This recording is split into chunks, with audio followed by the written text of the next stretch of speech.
witness? Witness?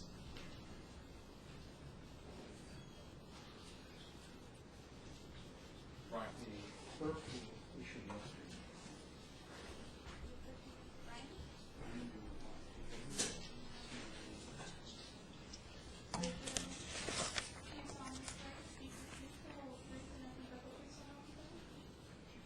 Okay, if you could please come over to this seat here.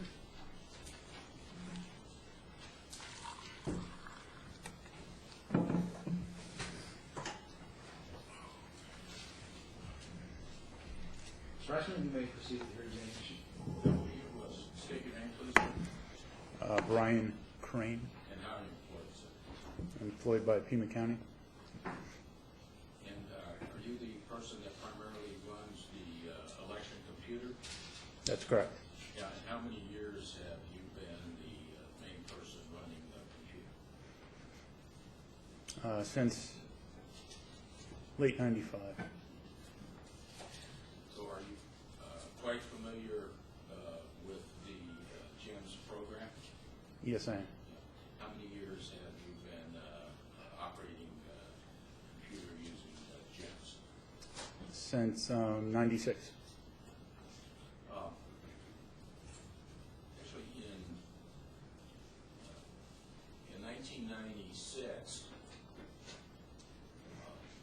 was there a special problem relating to that election that required some special individual expertise on your part? That's correct. And describe to the judge what the problem was in 96.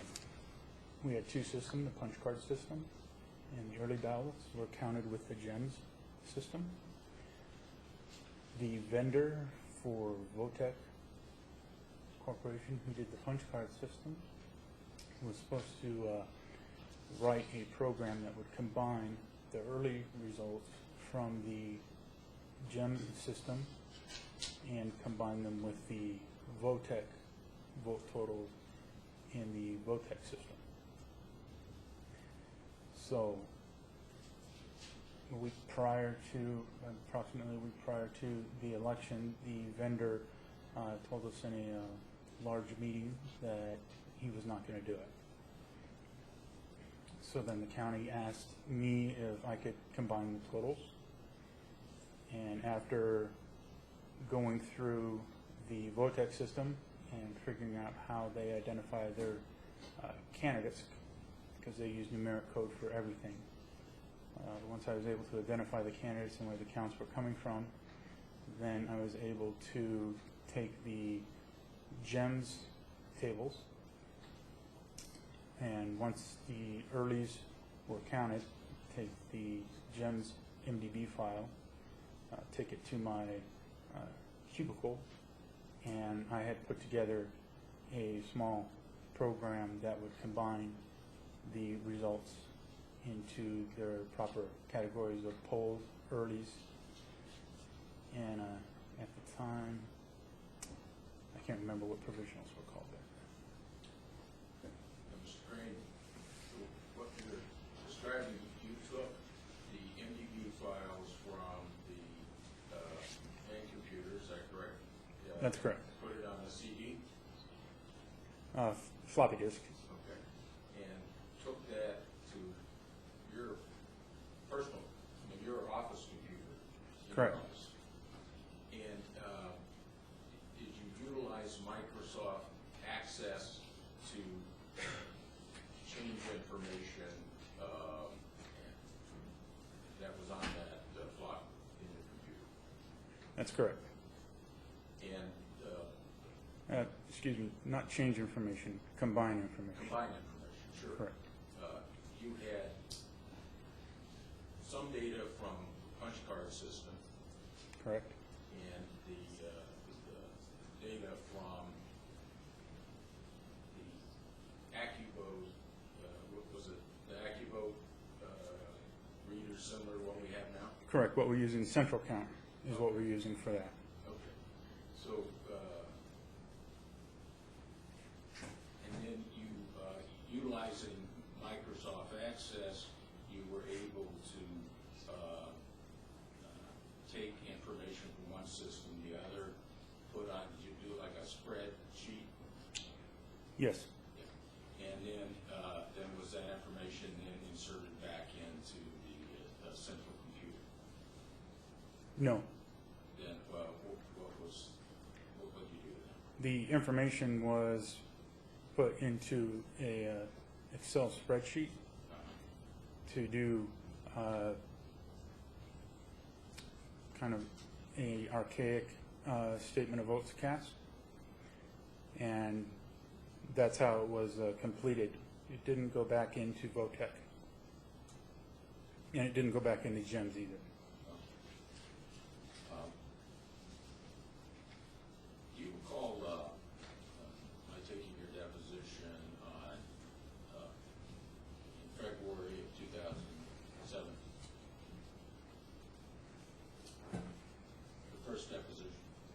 On February of 2007? I don't recall. May have the date wrong, but Counsel, this would be in the other case, right?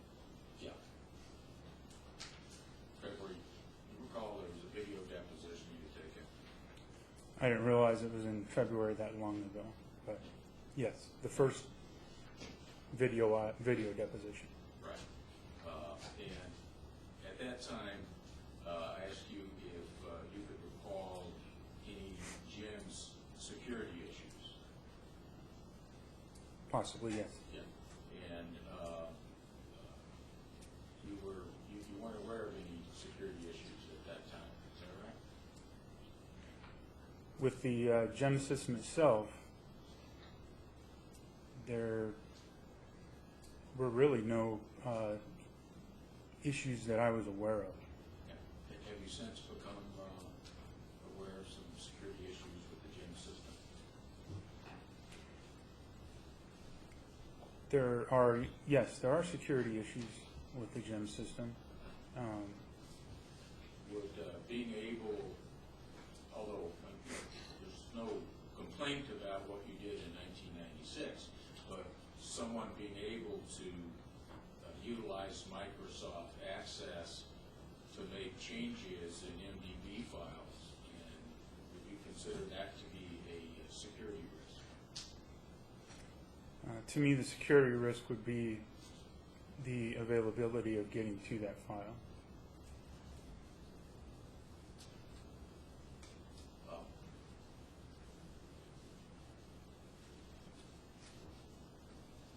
That's certainly one of them. In other words, you're saying that the isolation and the ability to access the computer is extremely important in security terms. That's correct. Are you aware of, with the security improvements that are presently there, are you aware of any way anyone on the outside could access the county computer at the present time? At this time, I don't know of a way that somebody could access the GEMS computer without being picked up with alarms, cameras, sirens, guards. So the security risk to the efforts of you and your department are much less, quite minimal, because no one on the outside can access. Wouldn't that be correct? That's correct. The GEMS user manual, you've seen the user manuals, have you not? Yes, I've looked through. Yeah. And are you aware that GEMS is set up to permit individual user IDs? That's correct. Yeah. Pima County has not utilized that system. Would that be right? That's correct. Yeah. And you recall in the election in 2006, the general election, that there was an issue that the Democratic Party raised as to who had printed certain summary reports. That's correct. and it was not, no one could determine who printed it by looking at the computer data because there weren't individual IDs. Would that be right? That's correct. And at that time, there were cameras that would be on the computer that recorded images on a computer on a continuous basis. There was a separate computer that was connected to a series of cameras so that there was constant observation of the computer. Is that right? At that time, there wasn't constant observation. It was motion activated. Okay. But if any person had been in front of the, thank you, any person had been in front of the computer operating it, it would have been recorded. That's correct. Okay. And are you aware that the Democratic Party asked for, the representatives asked for to see the data from the computers to see who had been operating it during the period of time when the summary reports were printed? Pretty sure I remember that, yes. And at that time, the system allowed the images to be stored for a 20-day period. Would that be correct? I don't recall the exact period of time because we were making constant changes because the system was brand new and just we were changing settings, still getting familiar with it. But you recall that by the time although the Democratic Party had made the request to see those images before the 20-day period, that when they were finally allowed to see it, it had passed the 20-day period.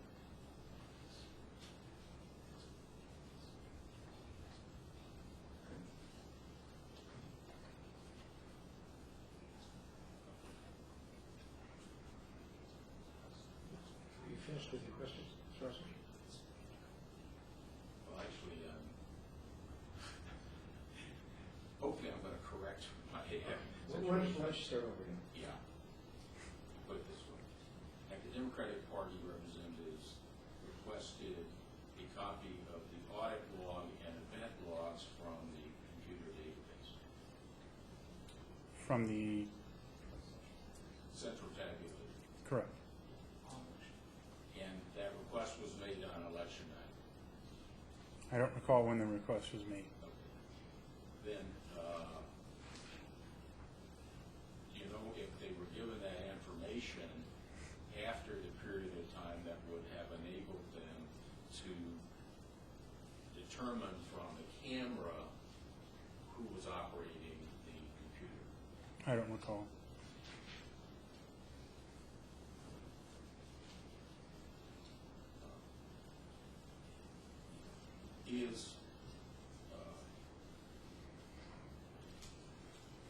Is there some reason why, or what is the reason why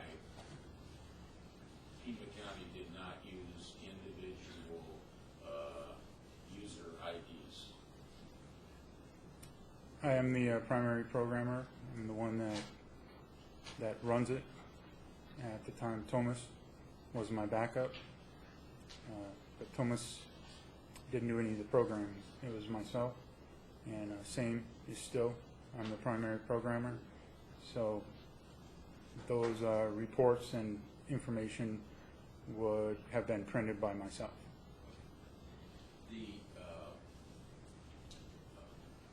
At that time, separate from those reports, during that period of time, Brad Nelson had access to the computer, correct? Correct. Mary Martinson had access to the computer, Correct. correct? And Tomas Calasensis had access, and Also. and yourself. Correct. Okay. So there was no way to determine it other than that you never saw Brad run the computer, so we could eliminate Brad, I guess. That's correct. Does he have the skills to operate the computer? He was trained. Have you seen him operate it during the election? Not that I can recall. So to date, have you instituted individual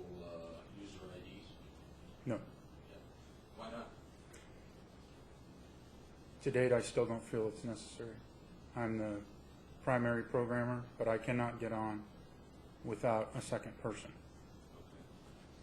Well, if you have the second person and you get on the computer, then what can you do on that computer? Can you do everything you need to do for your job? Once I'm on the computer, I can do all operations of the computer. Including make backups? Yes.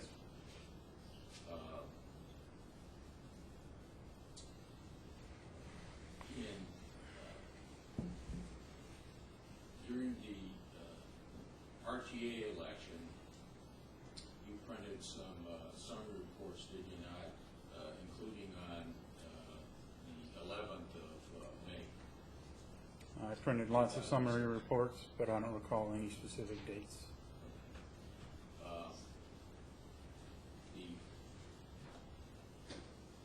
At the beginning, prior to any ballots being counted, is it typical that summary reports are to be printed that are known as a zero report with all zeros? That's correct. And other than the zero reports that were printed as a matter of course, do you know how many summary reports you printed during the RTA ballot counting prior to 7 p.m. on election day? No, I don't recall exactly how many reports. If you recall during the deposition that I mentioned in February 27 of 2007, that I showed you as an exhibit and you examined audit logs showing that summary reports had been printed on May 11th. Do you recall that? I don't recall the date, but I recall the information you showed me. Yeah. And you recall what you testified at that time as to why, as to what was going on when you printed those summary reports?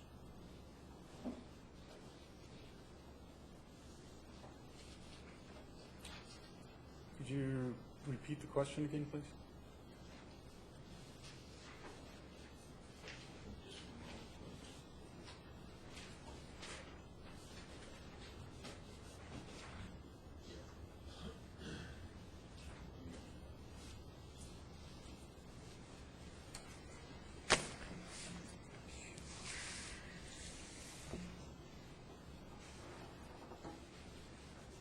So my question, sir, is do you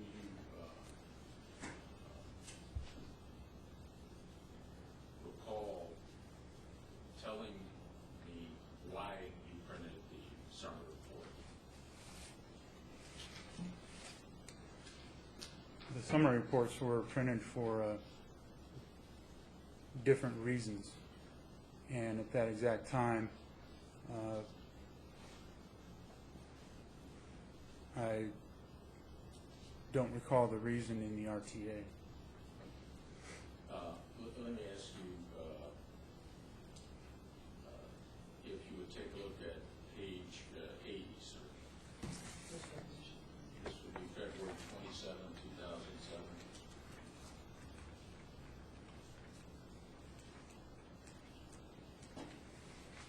Okay.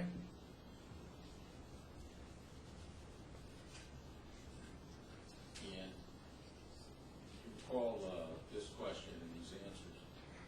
Question at 9:55:49, then there's a summary report printed. Why would a summary report have been printed? Answer, that would have been in error. Question, that means what? You shouldn't have done it, or you can't? Answer, no. It would have been an error because what was done in the past, what we're trying to do now, or what we're doing now, differ. So it would have been an error by printing. I don't know why it would have been printed. I don't know. Was that, were those questions asked, and were those your answers on that date, sir?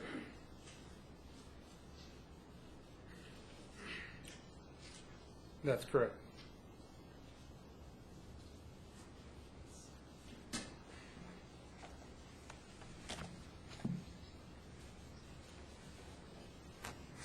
Were you also asked, let me ask you, would there have been any legitimate reason for you to print summary reports when political party observers were not present? As an election official, it's I'm allowed to review reports. I review them from time to time to check on counts, make sure the system is operating. At this time, we use cards cast. At that time, we were trying to get away from using the summary report for information. We were trying to use the cards cast. So it was probably just fast fingers on the mouse. So I don't recall if the job was canceled or not. As far as much as I can recall, the audit log doesn't indicate if a job was canceled. Let me ask you, sir, would you take a look at page 84, starting on line 24. What page? 84. Question beginning at line 24. Question, would there have been any legitimate reason for printing summary reports when political representatives were not present? The answer, no. Was that your answer to that question at that time? That's correct, because we were switching to using cards cast. You said that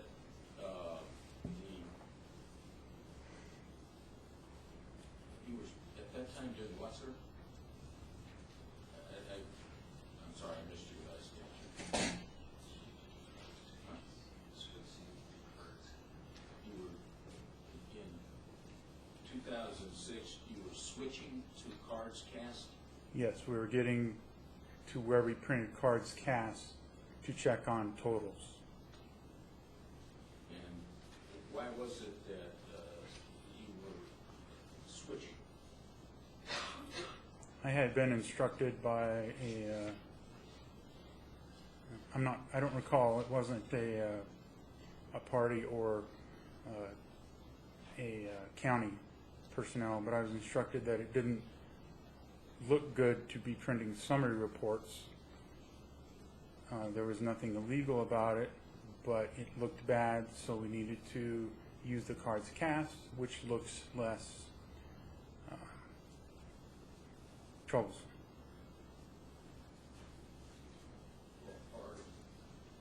Are you aware that it's the recommendation in the Jim's manual that cards cast reports be used and not summary reports? That's a recommendation, yes. Yeah, and are you aware that the Jim's manual in a couple places says that you should print summary reports only when the polls have closed? That's correct, but I follow Arizona procedures. And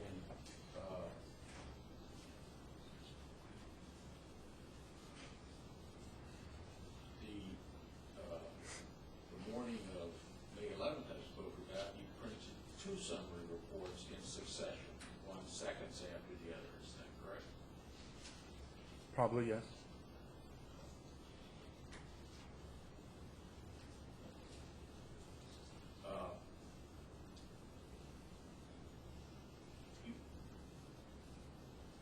You're aware of the contents of the cards cast report, are you not? I'm aware of what a cards cast report looks like, yes.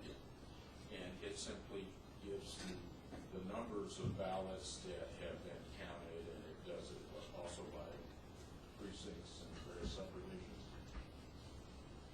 I know it does it by precincts. I don't recall if it does it breaking down polls and earlies. At this time, I don't remember. But the summary reports tell you who's winning and losing and where the votes are going, correct? The summary report shows me all races and all functions and counts of those races, correct? Yes. And you understand the potential importance of the information as to how the elections, how the actual votes are being tallied, correct? I understand that it looks bad to print that report. You mentioned fast fingers on the mouse. So let me ask you, when in your operating gyms, and you click on a cards cast report, does a little screen come up that gives you choices? There's always a print screen that comes up.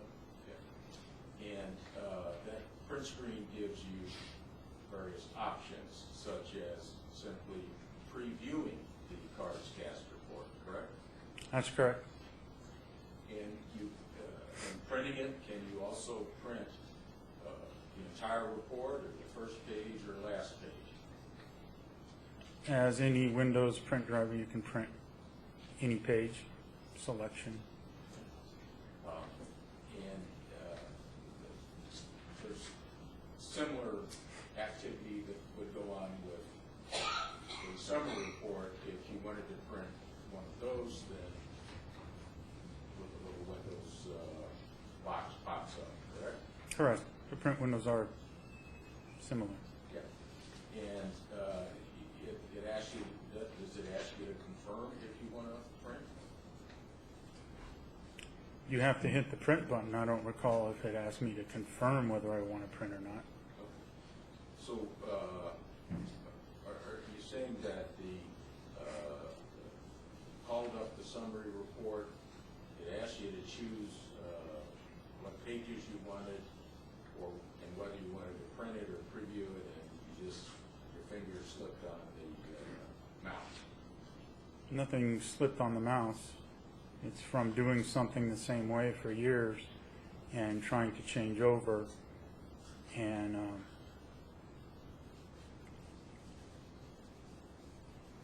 that's about it. There's nothing illegal about it.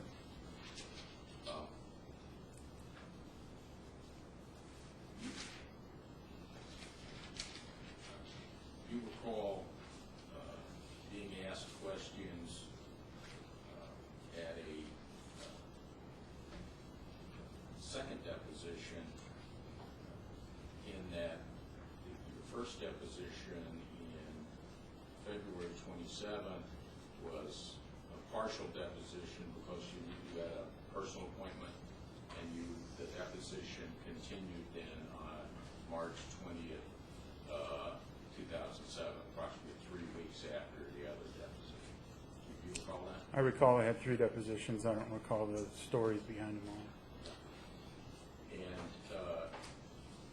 you recall that at that deposition, you had an explanation, as opposed to the first one, for why you were printing summary reports. I don't recall.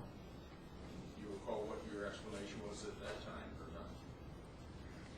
Well, I printed summary reports for various reasons. In May, we were trying to go to cards cast. There were some summary reports that were printed, possibly canceled, previewed, and then possibly closed. And prior to that, I used the information on the summary report to make sure that the races were getting counts correctly and there wasn't a flaw in the races, even though it works. It's a good system. And I was using the counts off of there by splitting and using the summary report that breaks it down from earlies, polls, and provisionals. Well, let me ask you Early this. polls and what? Provisionals. Let me ask you if you recall this question and answer series. And these are questions by Ms. Karen Fryer of you. Question, Brian, just a couple of quick questions. Page 150, I'm sorry, of the March.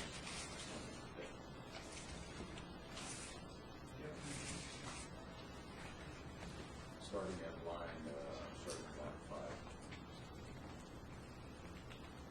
Question, Brian, just a couple of quick questions, answer, okay? Question, when you have run, you testified that you would run summary reports in order to check the number of votes cast. Is that correct? Answer, that's correct.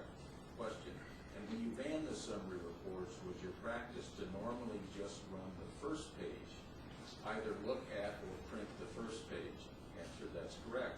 Did you look at the rest of the reports? Answer, no. Question, and you used it for what? Answer, to basically check that our totals that we were giving from the early boards was matching the totals that we were counting.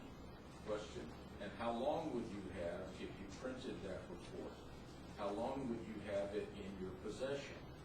Answer, just till I verified the count was correct. Question, and how long did that take? Answer, seconds. Question, and then what did you do? Answer, if it was printed, I shredded it. And if it wasn't, if it was a preview, I closed the screen. Answer, question, did you ever share that information with anyone? Answer, no.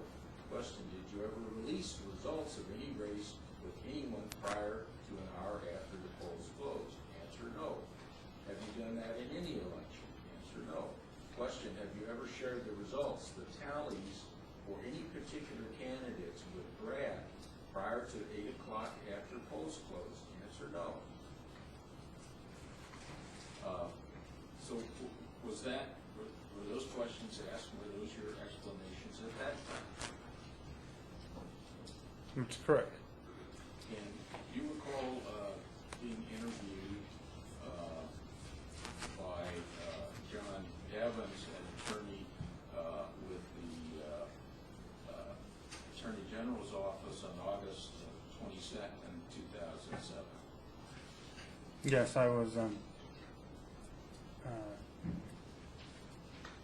not interrogated. I was interviewed by the Attorney General's office. Okay.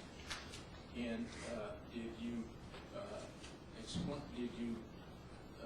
explain to him that the reason?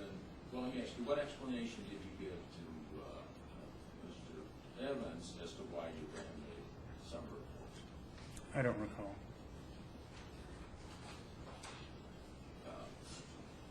You recall that you told him that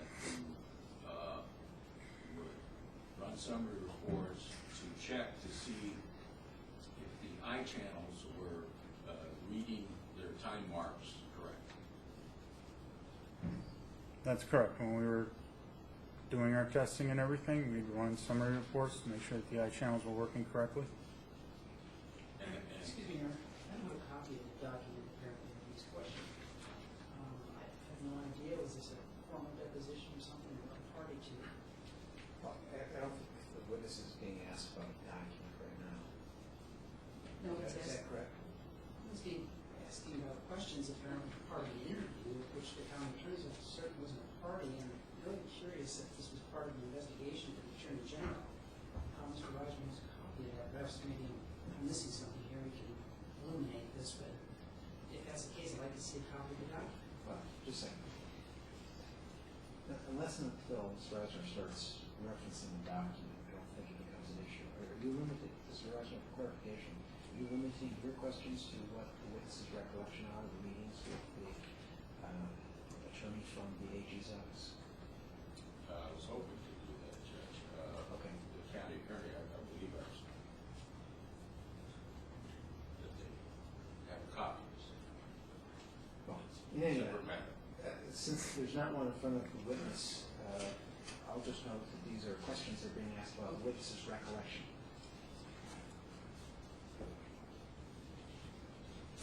You may continue.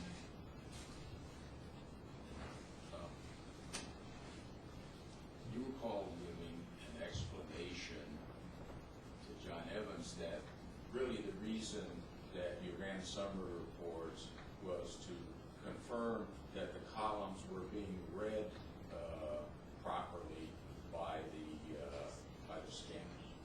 That's correct. That's one of the reasons. And did you explain that checking to see if they were being read correctly by the scanners was something that you had regularly done in the past? That's correct. When we do our testing, we check everything, including the channels of the eyes in the AccuLoads. And that regular process is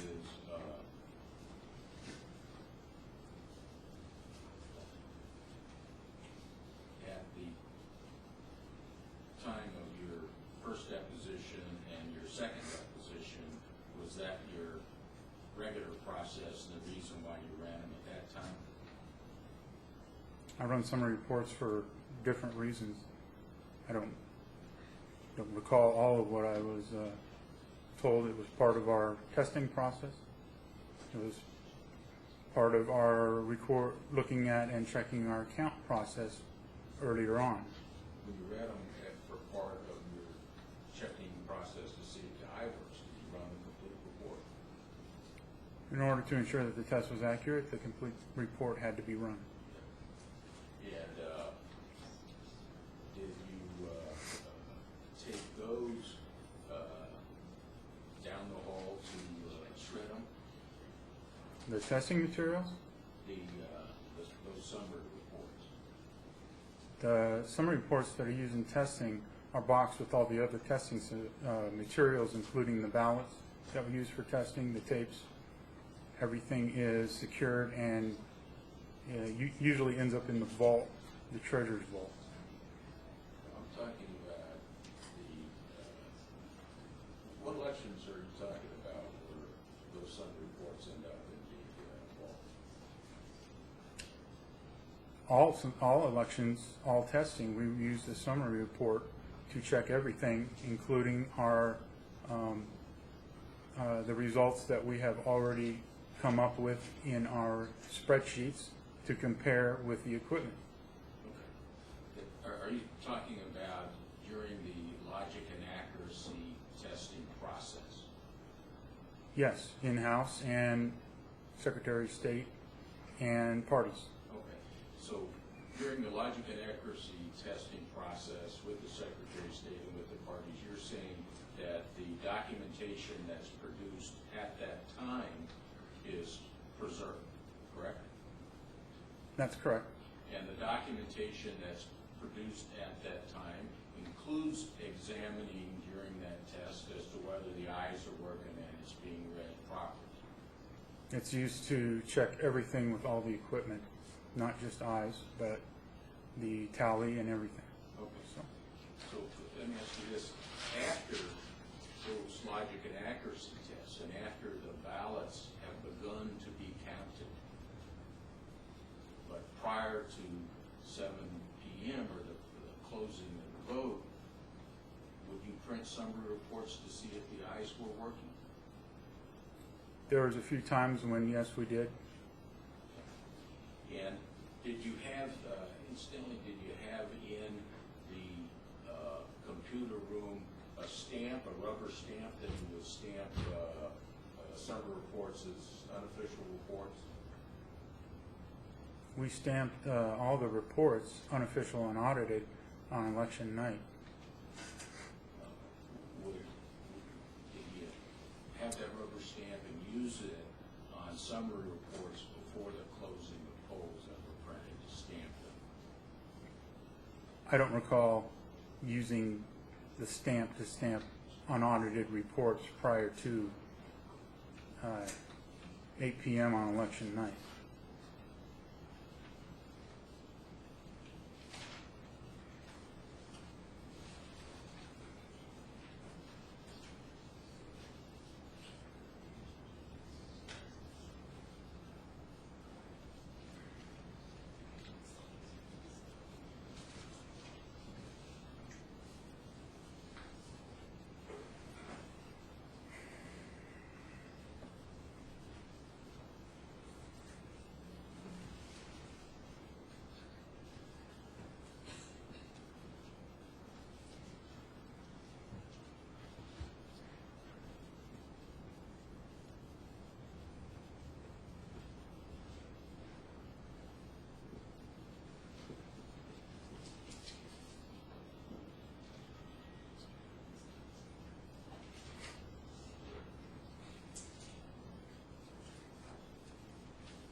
counting of the RTA ballots,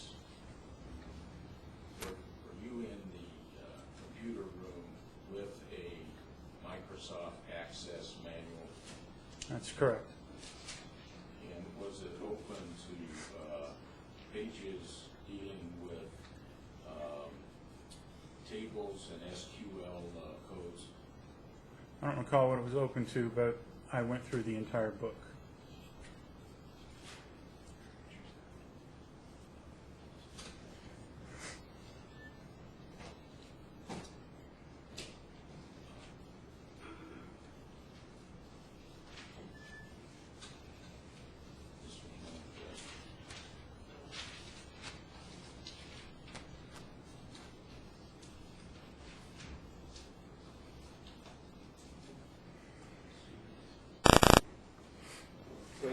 Yeah, I can show you 28. Does that depict the manual that's sitting at the end of the table? That's correct.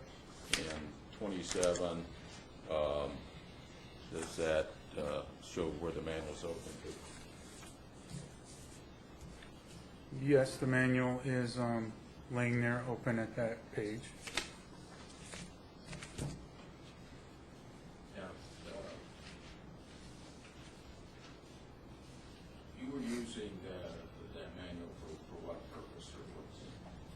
I was going through the developer's manual for access because we were programming our barcode system, and we were trying to, or I was trying to find a way to timestamp when a record was imported into the inventory database from the Unitech barcode scanner.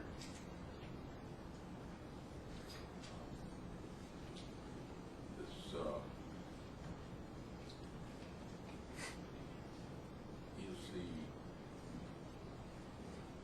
switch to the subject here. Is the gem source code available for anyone to review? The GEM's source code, Yeah. I don't have their source code. I believe it's in escrow at the state level. Do you know if there's anyone in Arizona who has reviewed it, to your knowledge? To my knowledge, no. Would you say that is the vote count process a public process? Anybody can come and view the counting of the ballots, processing of ballots. Can observers see exactly how the ballots are tallied? If they go to the polling places, if they come in on when central count is running, and if they're present during write-in board tallies, and if they're present during the conditional provisionals or provisionals count. Well, the most that the public can see is simply that ballots are being fed through a machine and the lights are going on in the machine. Is that correct? That's correct. That no observer can determine by watching the operation of the counting center whether the votes are being calculated correctly.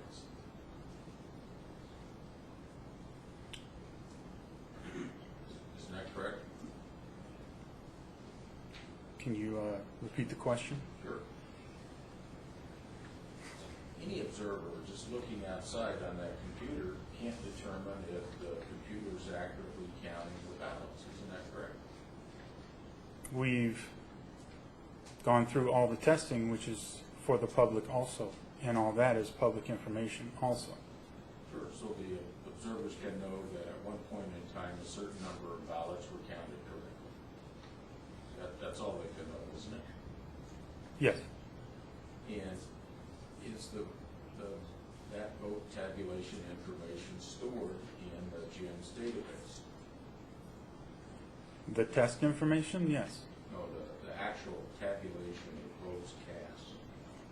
Yes. And can observers see and determine what's in the database? through various reports they can request, and all information can be printed out, yes.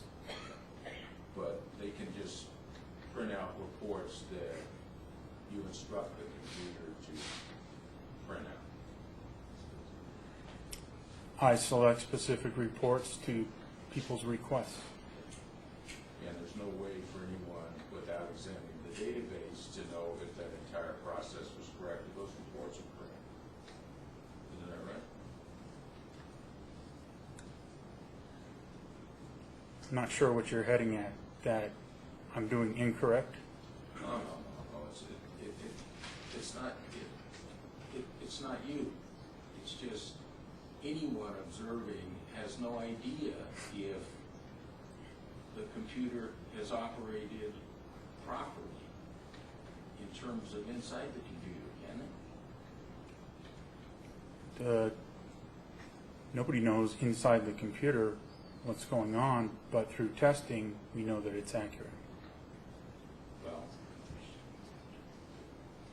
but the machine can be set to act differently than in the test mode. It can behave differently, can't it? We don't use test mode. We do all our testing in election mode. Okay, whatever mode.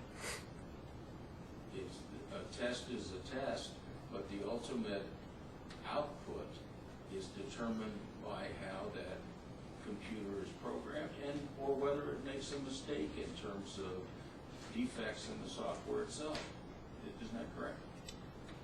If there was an issue, that would be picked up on the post logic and accuracy test. Okay. And that's it. If the post picks it up, otherwise there it slides, right? I don't know. Characterization. Oh, And the post accuracy test is what, sir? The post accuracy test is to run the test ballots back through central count to make sure that the GEMS computer itself is tallying correctly. And those are how many ballots? In a primary general election, our test deck can be as big as 7,000 or larger ballots that are run through the system.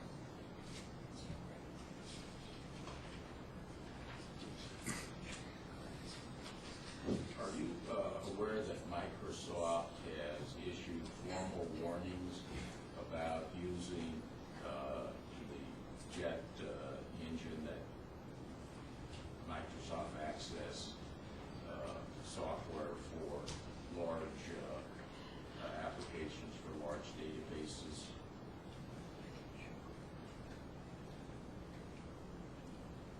Is that a white paper report?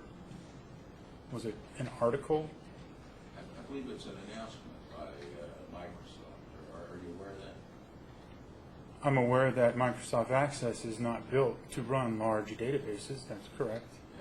And that it can create problems if there's multiple entries at the same time into the database.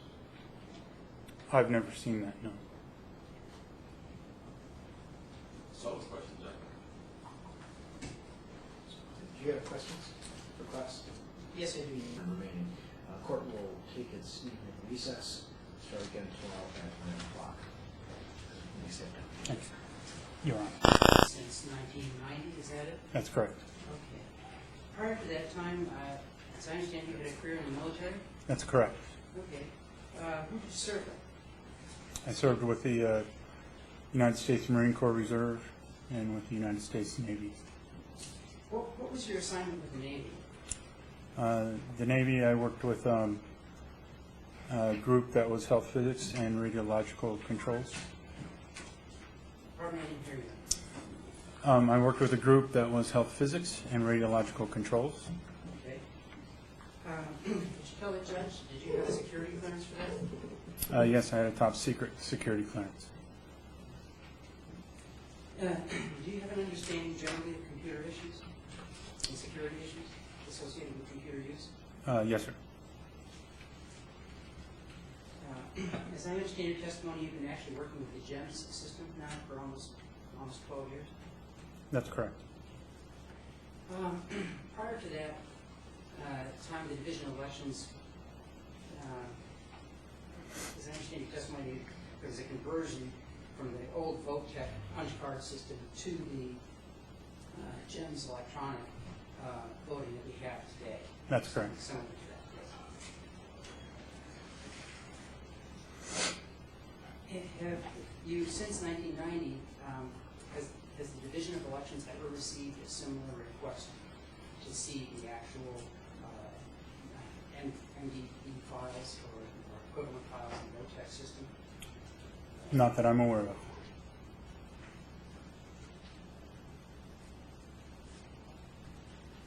And as I understand it, you used GEMS to set up elections, and you've set up elections since about 1996 or so? That's correct. This would seem, of course, like a lot of responsibility. Yes, sir.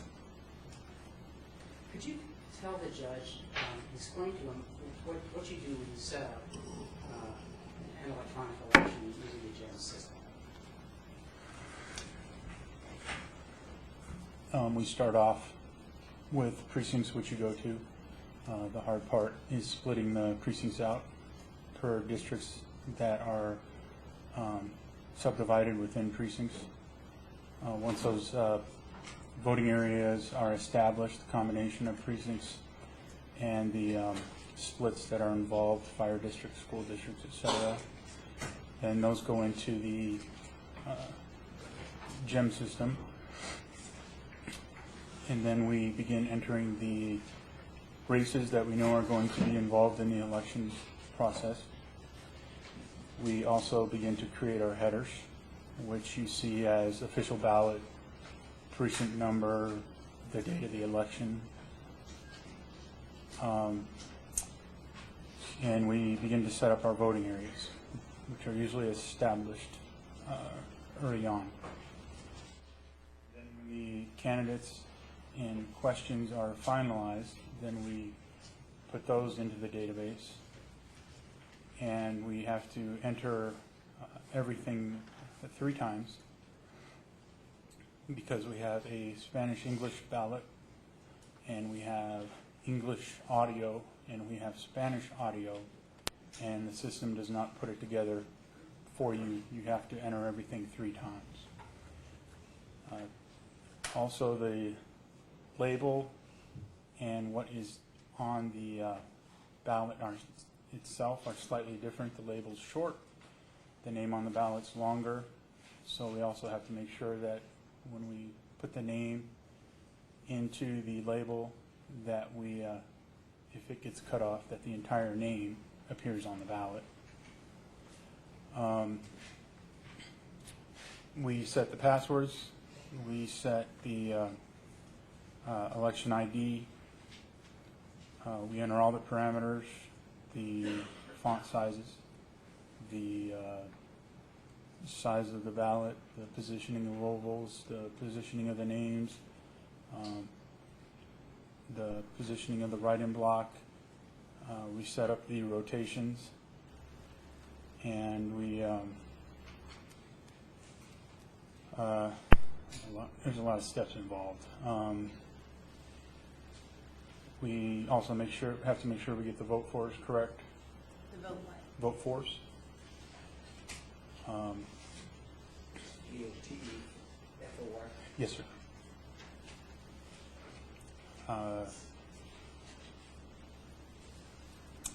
We also put in the text of the languages of the propositions as they're supplied to us from the Secretary of State, or the representative jurisdiction.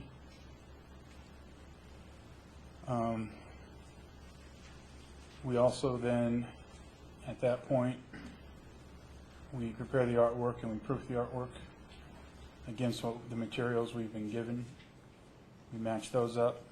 We send out cards to the candidates to proof their materials, and cards to information to the jurisdictions that have questions to proof their materials that are on the ballot. Once that comes in, then we get everything to a point where it's ready to test. Then we begin our testing. Testing takes approximately a week. We have a very large test deck. We do it different than a lot of jurisdictions do it. I feel that we are one of the more intensive logic and accuracy tests in the nation, in my opinion. The ballots are hand marked per a script that I have written that is a pre-planned amount of votes that they are to mark on their ballots. Then those ballots are then run through the AccuVote. They're entered into the touchscreens, and they are run through central count. And then those votes are printed out on the SOVC and the summary report, and then those are matched up against the votes that I had decided to put together when I put the script together for the ballot marking. And basically what that is that it's a cumulative count, that each candidate gets a different count in each race. And every precinct has every oval marked at least once. Every precinct gets a fully voted ballot where all ovals are marked to check the rejections. We also run a blank card, which is not required, to make sure that it kicks out blank ballots also. You're allowed to vote a blank ballot, but we want to make sure that if somebody used a light pencil mark or something to that effect, that it does reject the ballot, and we're able to duplicate it to what the voter intent was. At that time, we also test all the central count feeders, all the central count AccuVotes. We run everything through the central count 3 times, and to ensure that everything is accurate as we rotate the divided up test deck around the room, so one machine doesn't count the same batch for the 3 counts of the polls, the earlies, and the provisionals. And when the TSXs and the AccuVotes are put in, we put them into the polls, and then the polls do not have the central count results in them anymore, and then the polls are matched up against the central count sans the TSX results, which we can't run through central count. At that time, the parties are also given ballots to test. I believe they are allowed to pick 10% of random precincts. All parties are welcome that are eligible to be on the ballot in Pima County. And then they request their precincts. They are given test ballots to mark. They mark up their test. They come in and they run their test through the TSX, the AccuVote, and the central count system of precincts that they have selected themselves. At that time, once the tests are finished and everything is accurate, then the machines are set up and prepared to go out to the polls, and the GEM server is reset to 0, and it is then backed up and sent to the Secretary of State's office, and another copy is put into our safe that we have added to building 27.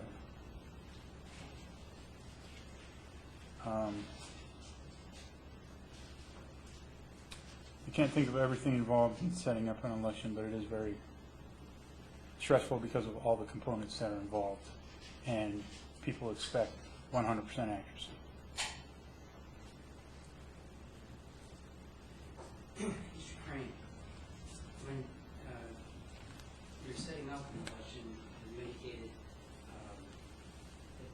consider the precinct, the various jurisdictions involved for each of the ballots that would be for those precincts.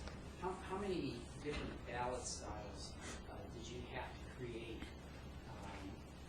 for the 2006 primary election? About how many? I believe it was about 7,500 ballots, 7,000, 7,500 test ballots. Okay, that's the test ballot part, but I'm talking about just the ballot styles that you're dealing with. The ballot styles were, in the primary,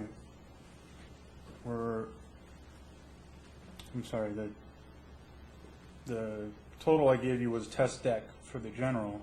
The ballot styles is a little bit over 1,600 ballot styles in the primary.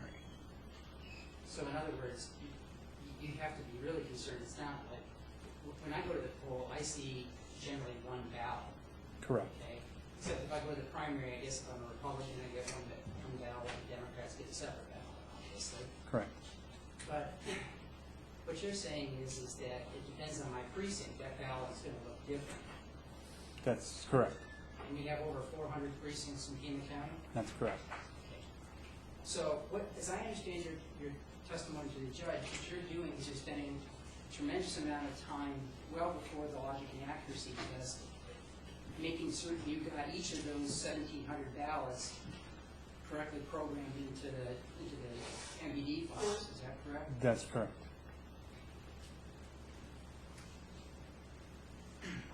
And how long does that testing usually take place? How long does it usually take you folks to test all of those different ballot styles?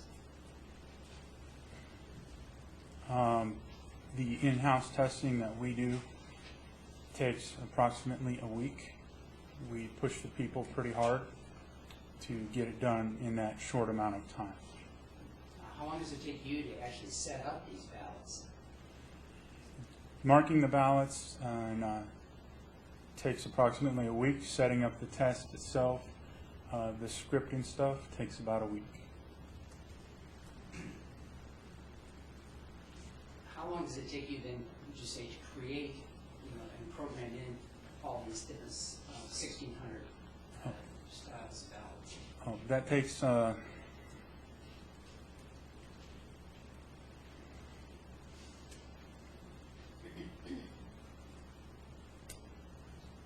depending all of what's on the ballot and what we're having to wait for, it can take a couple weeks to get everything together and programmed in to the gems. It looks easier than it is when you're expecting perfection.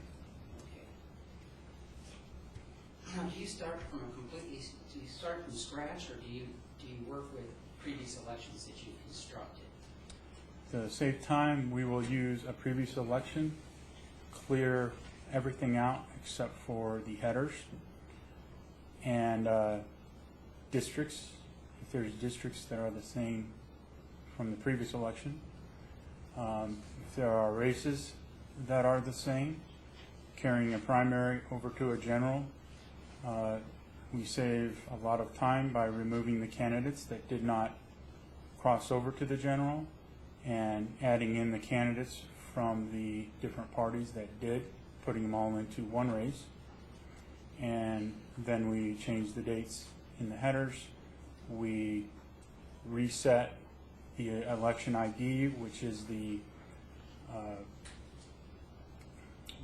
scrambled identification that is randomly generated for gems. Change dates, and it saves us quite a bit of time. If you had to give up the databases in this case, as a matter of security, do you think you would have to then start each election from scratch? Yes. Mr. Reisner has asked you about the materials you've taken home, and I'd like to spend some time with you clarifying this issue, because I think there's been some confusion with regard to that. First, there's a number of computers in the Division of Elections, as I understand it. Is that correct? That's correct. Okay. The central count tabulator, the one that you run gems on and count the ballots, Correct. what do you generally call that, just in terms of your own language? The gem server. Okay. Now, is there another computer in the office? There's quite a few computers in the office. Okay. But there's another server, right? Correct. And that's called, what do you call that server? We call that one the election server. Okay. What's on the election server? All the office administrative functions, the poll worker database, the inventory database, all documents that are generated by the office personnel, spreadsheets, memos, any work that they are doing on their desktop is preserved onto that election server. Do you think it's possible that if folks overheard you saying that you were taking home materials from the elections computer, they might have thought you were taking home materials from the GEMS computer? Probably, since there was only a few people involved in the process that I do. So the folks that are actually involved in your process refer to the central tabulator as the GEMS computer, Gem server, or correct. GEMS server. Okay. All right. I think it would be helpful to do a time monitor. So let's try this. I'll turn this to the judge here, and let's see if we can get this right.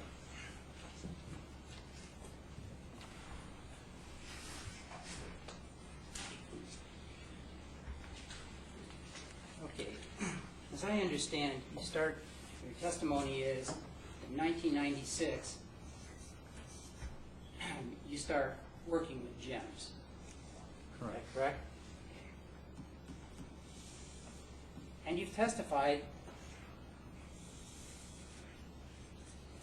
that the divisions of elections got a fire safe in 1999. That's correct.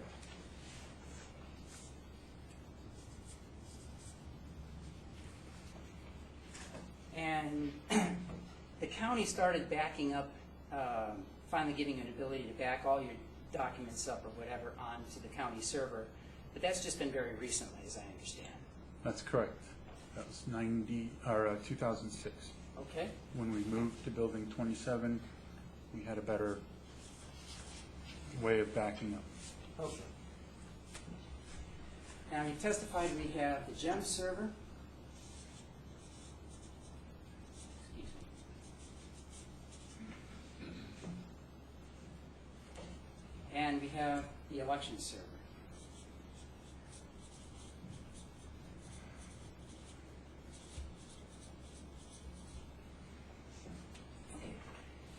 These two systems are not connected to each other in any way, are they? No.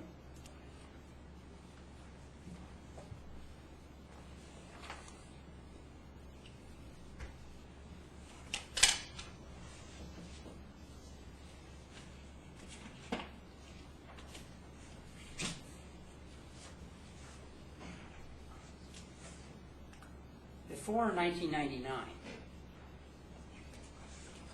let's do this here.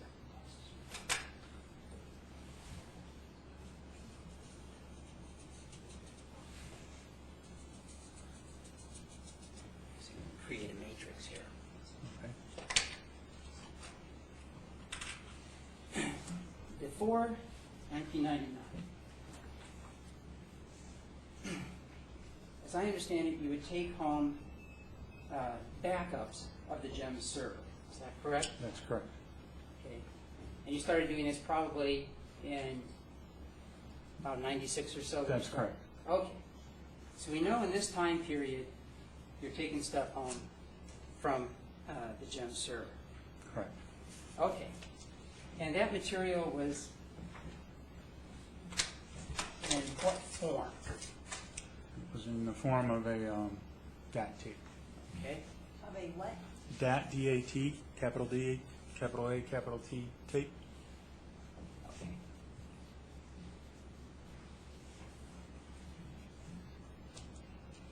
After 1999, when they got the fire safe, did you take anything home from the GEMS computer? No. All right. Let's stop about a minute about the fire safe. You would request that fire safe, as I understand? Yes. It took a while to get it? Yes. It's like anything else in the county, right? Yes. All right. Okay.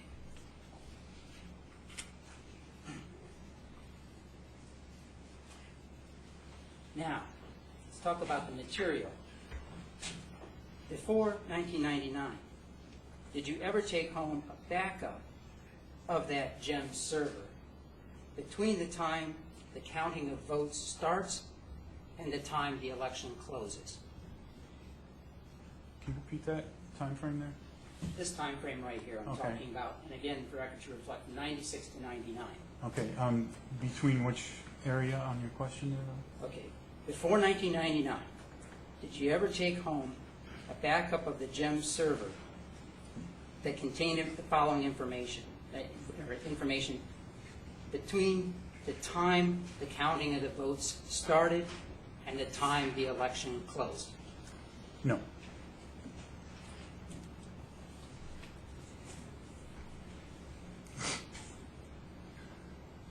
All right, now let's talk about the materials that you took home from the elections computer.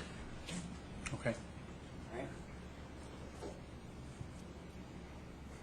We discussed what those are the materials that were on the computer, the things you just testified that you would back up. Not when I say just testified, you testified there were certain materials, poll worker information, and that kind of thing. That's correct. Okay. Is that what you were backing up? Correct.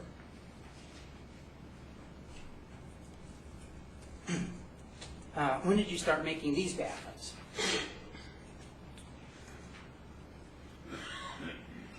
Approximately 93 or 94. Okay, so this is something that's happening off our chart here. Yes. Okay.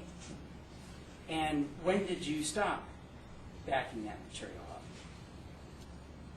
We still back it up, Okay. just no longer to tape. Okay. Well, I asked the wrong question.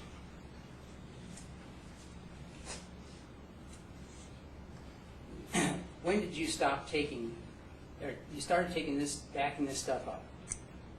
Correct. Back in 93. Okay. I'm talking about when did you take it home? I took it home up until 2000, let's see, it would have been July of 2006.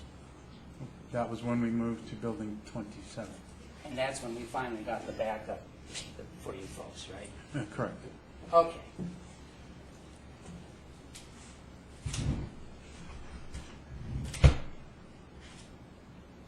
Okay, and what form were these election server backups done? Early on, it was a basic form of an iOmega drive. I can't remember what it was called, but we stopped using that in 94 or 95, and then it was DAT tape from that point forward.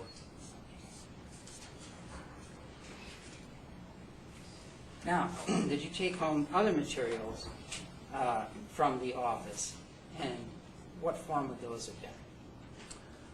I took home CDs that were of document archives.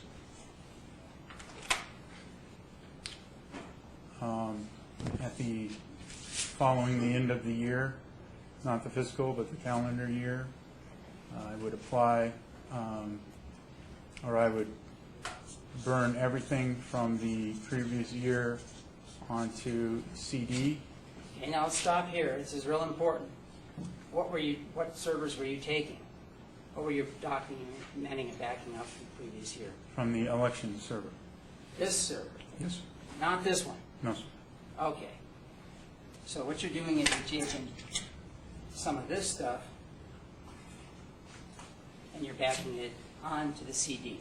Correct. Now, you just gave me a time frame for this. This was how many times? How frequently did you do this?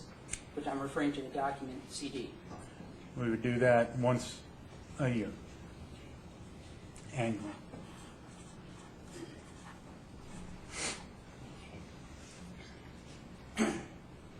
And do you continue to do that? No. Oh, yes. Okay. Apologize.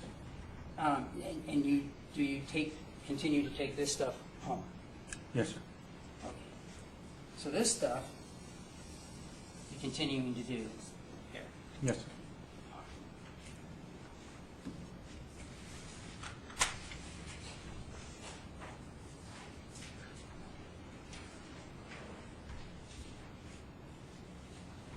Now, critical question here is the last category.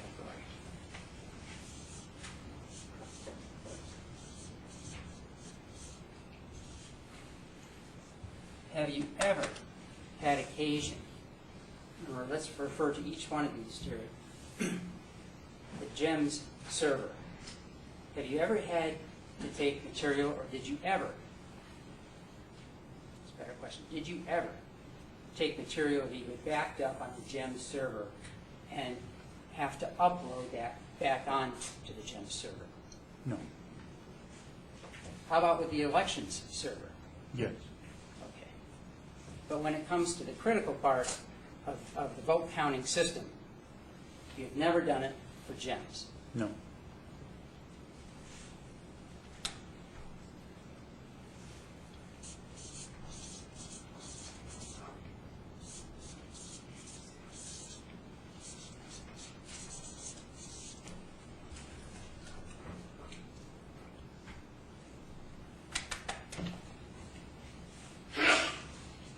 Have you ever worked on an election from home? No. Have you ever altered a live election, whether at work or at home or at any place else? No. Have you ever done anything that would cause an election not to reflect the true vote of the people at that election? No.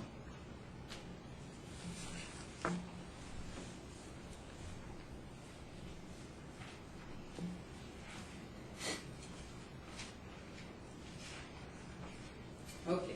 Mr. Reisner points, and others have pointed to an alleged overwrite of backup data. Correct.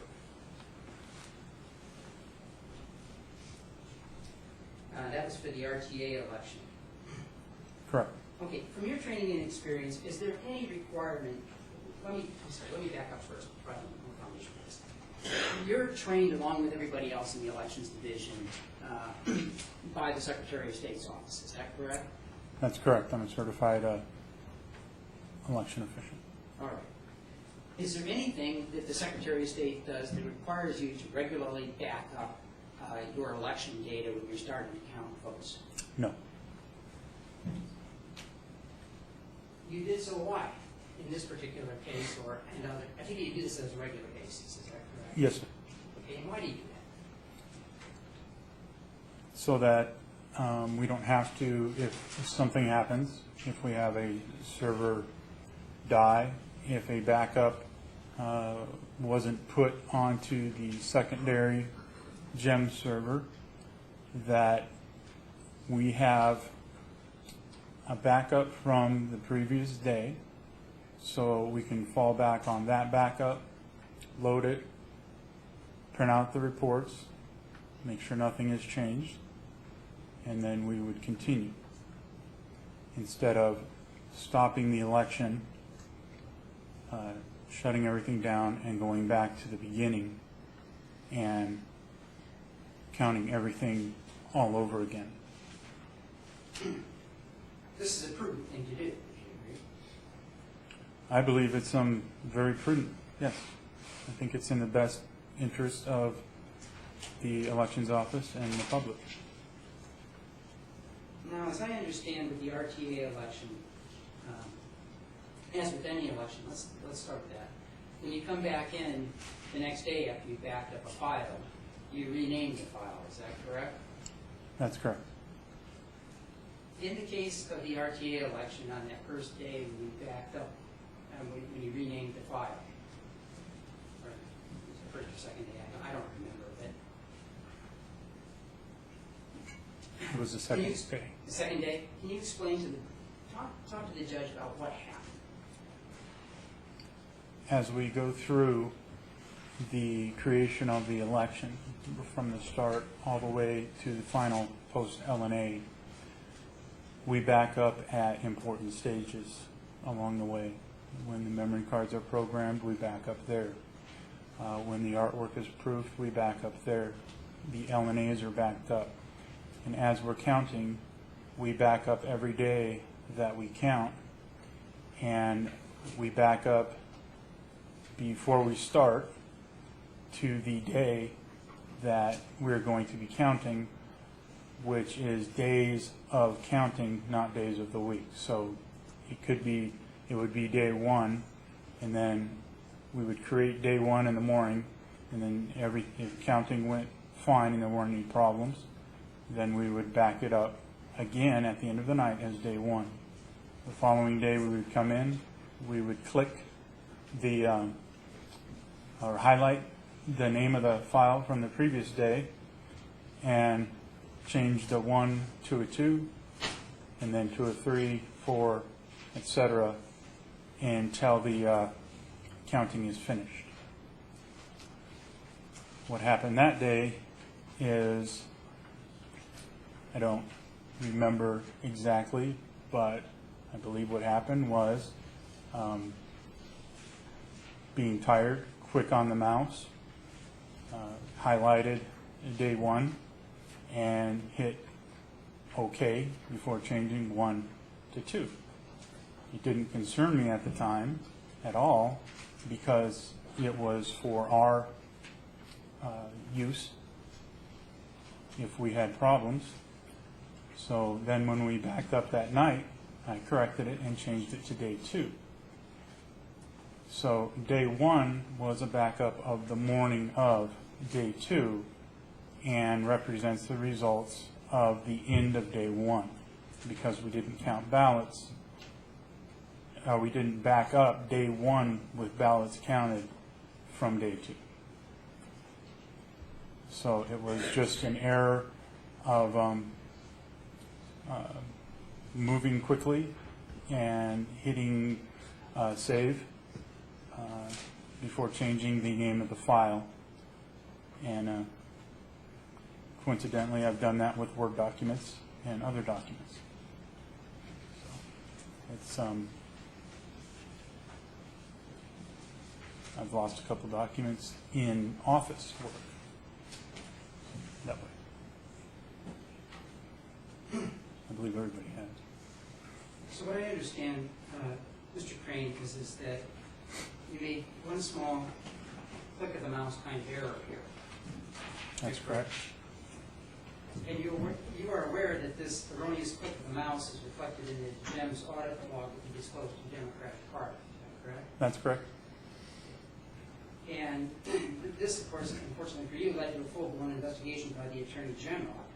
Isn't that correct? That's correct. It's been seized upon by Mr. Reisner's and others to question your integrity in this matter, isn't it true? That's correct. Do you know what the outcome of the AUDIT investigation was? I read the report, and it was, I believe they worded it as human error, and there was nothing else. In fact, the executive summary says, ultimately, it is the determination of I beta that the overwriting of the target file can be attributed to human error. Okay. Is that what you recall? I recall the human errors.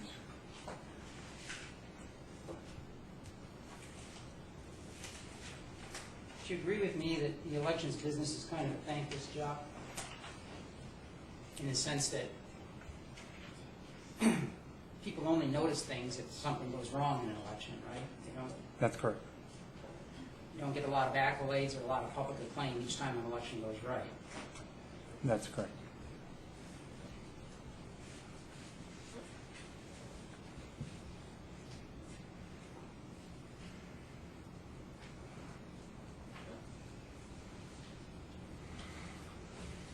Judge, I'd like to have this diagram marked for illustrative purposes, move to admit it for illustrative purposes. Objection. My mind was wondering, he wants that marked? Yes, for demonstrative purposes only. Sure. What's this? Exhibit AE will be admitted for demonstrative purposes.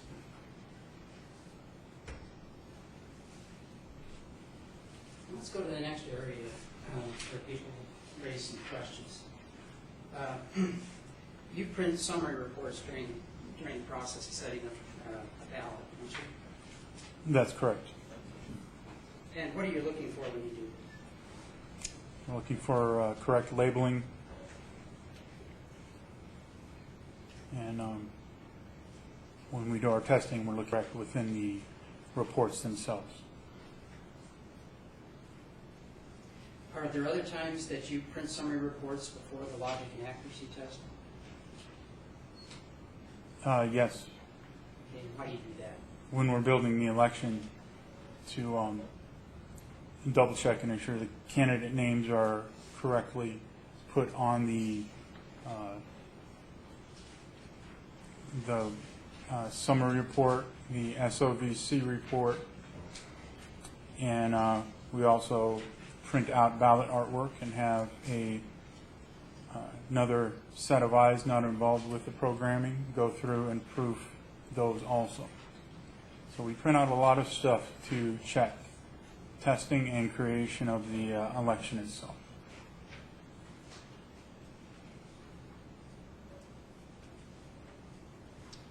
From your training and experience, when can election results be released? Election results can be released after 7 o'clock if all the polls are in, or after 8 o'clock. These are all PM, by the way. After 8 o'clock, after the that's if all the polls aren't in. So 8 o'clock is usually the reporting time because there's only been a few elections that we've finished before 8. Have you ever given a summary report to a political party representative prior to the time that they can legally be released? No. Have you ever given a summary report to anyone with an interest in the outcome of the election before the time they can be legally released? No. Have you ever given a summary report to county administration regarding the county ballot measure prior to the time they can be regularly released? No. This may be a silly question, but is there any way that one could tell by looking at the .mdd files that are sought in this case whether a summary report was distributed to anybody who should not have them prior to the time of the release? There's nothing in the server that shows that a person distributed reports. Let's go to the next topic. The Microsoft Access Manual on the night of the RTA election. You testified that you were using Microsoft Manual that night. I don't think there's any dispute about that. You have photos of that. That's correct. I admit to it. Okay. Could you please tell the judge again what you were doing that required you to use the manual that evening? Okay. We were going to be adding a lot more equipment with the Secretary of State's implementation of the, I believe she called it the AUDIT-AZ, which was bringing in the accessible voting devices. Our inventory was going to jump from under 1,000 pieces of equipment. It was going to jump fourfold or more. I'm not sure exactly where we're setting at total. So it was decided that we would use a barcode scanner to track the equipment so we could tell its location, whether the item was in use, whether it was still left at a polling place, whether it had been returned, whether it was out being repaired, and whether it had failed and was under the process of being destroyed. The barcode scanners are not pre-programmed. I was given a program that had no real instruction book. I went through and learned how to program the compiler that was supplied from Unitech. I put it all together, and what would happen is you would insert the barcode scanner into a port or a dock, and then using Access you would click upload of that dock or that port, and it would would communicate with the scanner device and use part of Unitech's programming and part of Access programming to pull down the changes to the inventory database. We were just getting the software put together, and we were also in the process of preparing for all the equipment that was going to be coming in. So we started early to get the barcode scanners programmed. I thought it would be a good idea to have a timestamp, so when a piece of equipment was scanned, when it was returned to the building, or when it was sent to a polling place or anything else, that the system would timestamp that file when it was uploaded into the database. At the time, I felt that would be the best way to put a marker on there so we knew roughly when the devices had come in or left. It wouldn't be exact, but it would be close enough for us to know when something left and when something came back. I was going through the developer's book because I could not find in Access a way of time stamping when a record was changed. I couldn't find anything, so I went to the developer's guide and went completely through the guide to try to find anything in there that would help me do a timestamp when a record was changed. I couldn't find anything in there, so then what I decided to do is play around more with the Unitech software, and I was able to apply a timestamp to the barcode reader itself. And then the issue of timestamping and Access went away, and the reader itself would timestamp, and that would be uploaded into Access, the equipment inventory database. Mr. Crane, did anything that you just told the judge, did that have anything to do with the GEMS computer? No, sir. There was no connection between what you were programming or the device that you were working on and this computer? No, sir.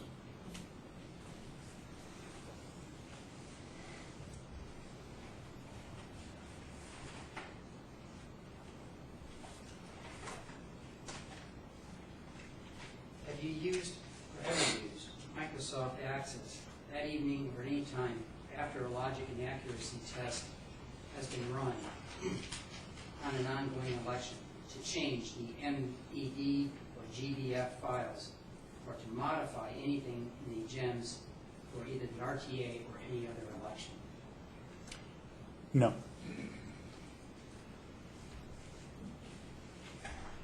I understand that you are charged with administering certain parts of the election law of this state.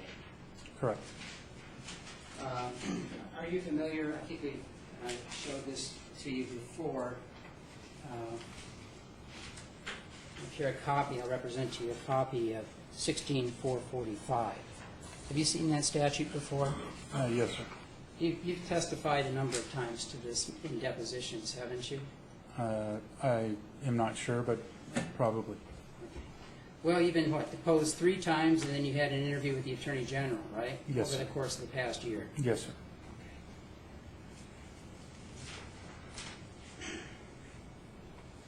This statute that I just handed you, ARS 16-445, requires the county to send computer programs to the Secretary of State 10 days prior to the election. Are you responsible for mailing these programs? Yes, sir. From your training and experience and your practice over these many years, do you believe that this statute requires you to send the .mdd file to the Secretary of State prior to the election? Yes, sir. That would be prior to the counting of early votes. Yes, sir. After the LNA, prior to the counting of election begins, Okay. 10 days. Now, from what I understand is prior to each election, pursuant to your practice, you send the entire mirror image of the GEM server to the Arizona Secretary of State. Is that correct? That's correct. I back up the entire GEM server itself and send them the information. That would include the GEM's executable program That's correct. and the MBD files generated for that election, The MDB files, correct? along with other files from the GEM server. Correct. Does that include GDF files? Yes, sir. A computer file with a GDF extension, is that a compressed version of an MBD file generated by the GEM system? Correct. As I understand it, the GDF files are intended to be read only by the GEM system. Correct. A password is required to load the GDF files back into the GEM system. That's correct. Layouts of the ballots are contained in the MBD files and can be viewed in the GEM system. Correct.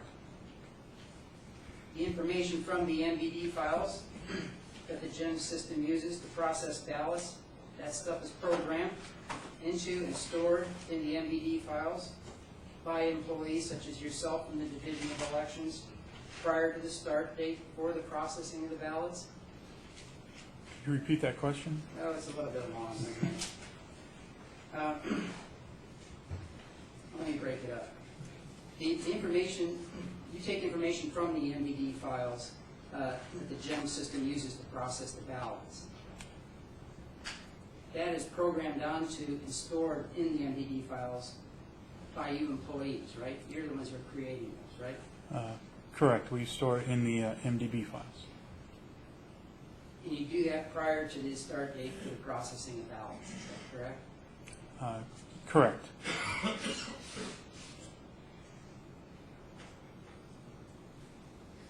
You have in front of you the statute 16-445A. Yes, sir. Okay, and that statute refers to a computer program, right, that you're being required to send to the Secretary of State? Yes, sir. Okay. I'm going to show you, and you may have seen this one, 16-444A4. Could you read that definition? 16444A4, in quotes, computer program, includes all programs and documentation adequate to process the ballots at an equivalent counting center, period.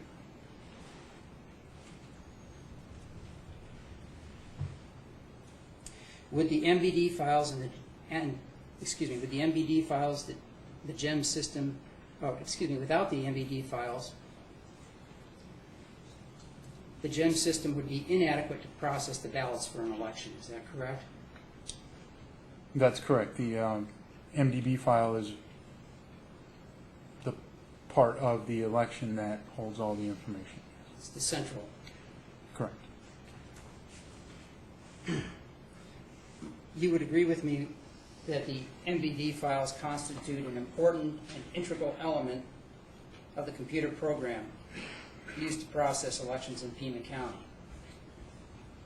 And that's correct. Yeah, and that would be as that term is defined in section 16-444A4 and used in section 16-445D. Correct. Yeah. Now, I have here Exhibit 24. We could turn to page 79. We're pretty close to there right now.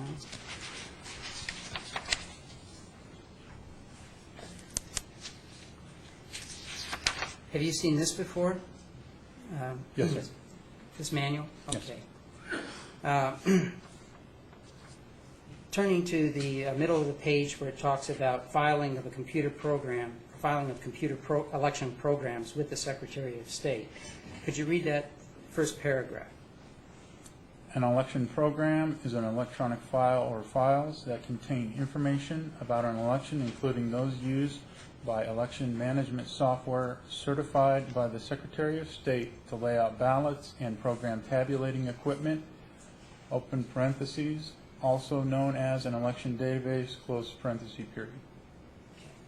And this goes on to make a reference, does it not, to a statute. If you turn the page over to page 80, at the bottom of this section, there's a reference to a statute. And what is that statutory reference? It's Arizona Revised Statute 16-445. Would you agree that the .mbd and GBF files sought by the plaintiff in this case precisely fit the definition of an election program found on pages 79 and 80 of this manual? I agree that the MDB file and the GBF file are explained in the statute. Yes. Okay. Would you say that the precise question I'm asking is it a computer election program that the Secretary of State is talking about? Yes, it's the only thing that has the election on it. GEMS doesn't store the election. Using a copy of the GEMS system software and the MBD files and the appropriate equipment, do you think that a person with appropriate skills could program a memory card that would control the optical scan of touchscreen voting machines and thereby produce fraudulent election results? If they have the MDB file and they have the knowledge and the program GEMS executable itself, and they have the ability to write a card, then yes, they could make a change to a memory card quite simply. Having access to the MBD files, do you think that having access to the MBD files, let me stop there. You're aware that there is a hand counting procedure that goes, it's a hand count audit after the election? Correct. Would having access to these MBD files assist in that hand counting process in any way, to your knowledge? No, sir.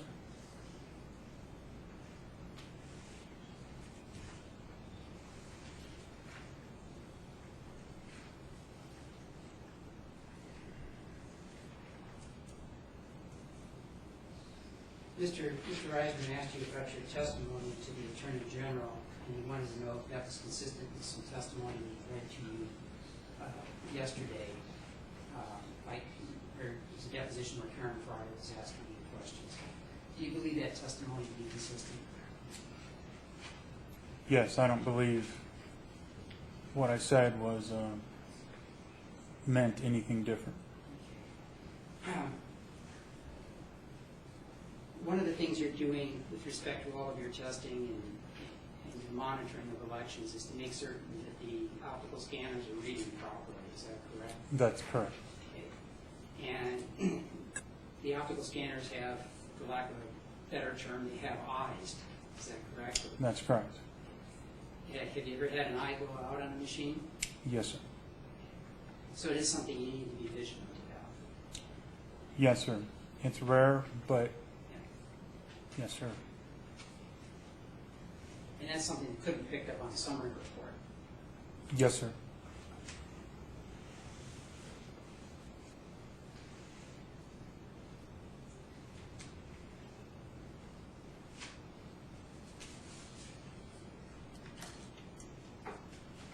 One moment, Karen.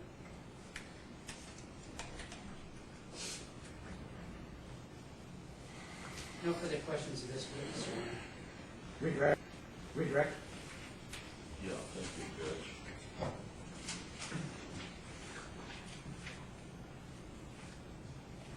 I might approach up here.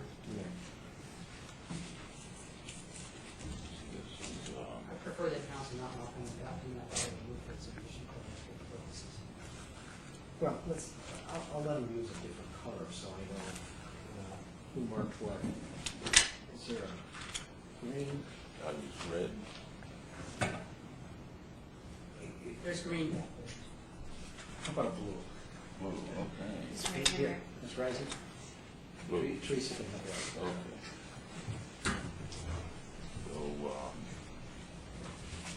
So, Robert Evans was your assistant from sometime in 1999 to sometime in 2004. Would that be correct? I don't know the exact time frame, but yes, he was my assistant. Okay, so let's make this, and I guess in here.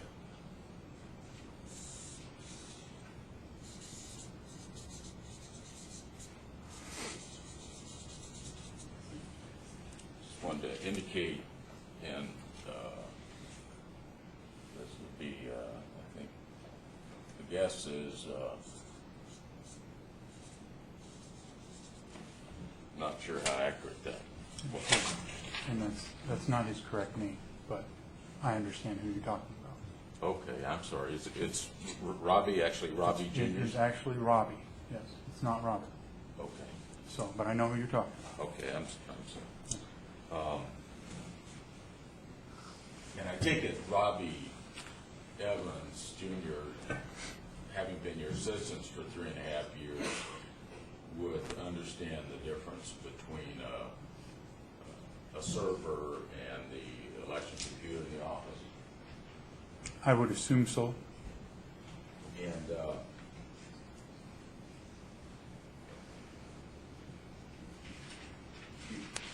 council asked you about if you ever if you exported some information from the computer, but in 1996, you testified that at Huckleberry's request, you did create a CD, export information from the server, go into your office, using Access, you created an Excel spreadsheet, correct? I think you're mistaken. Can you read that again, please? Well, in 1996, didn't you, at the direction of Mr. Huckleberry, in order to merge two data from two different systems, take information from your server, put it on a CD, and go into your office? That's correct. The program was exported. I just don't believe that the county asked that question. Oh, okay. It was upload. The county asked about Uploading, upload, not exporting. not export, okay. Correct. Excuse But- me. But yes, the MDB file was taken from GEMS to my desk to be combined with the VOTEC election file and combined into a report that showed the combination of the results.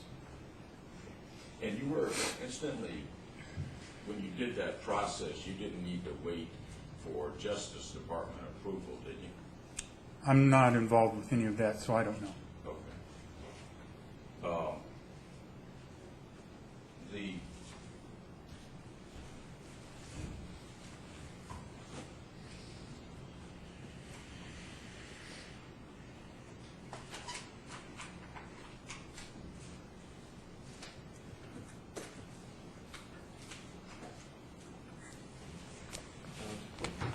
Kids recess. Your Honor, I had took computer training in high school. I had training, OJT training in the military. I also went to the Naval Data Systems School. I left early to go to the fleet. I also have taken programming classes at Pima College. And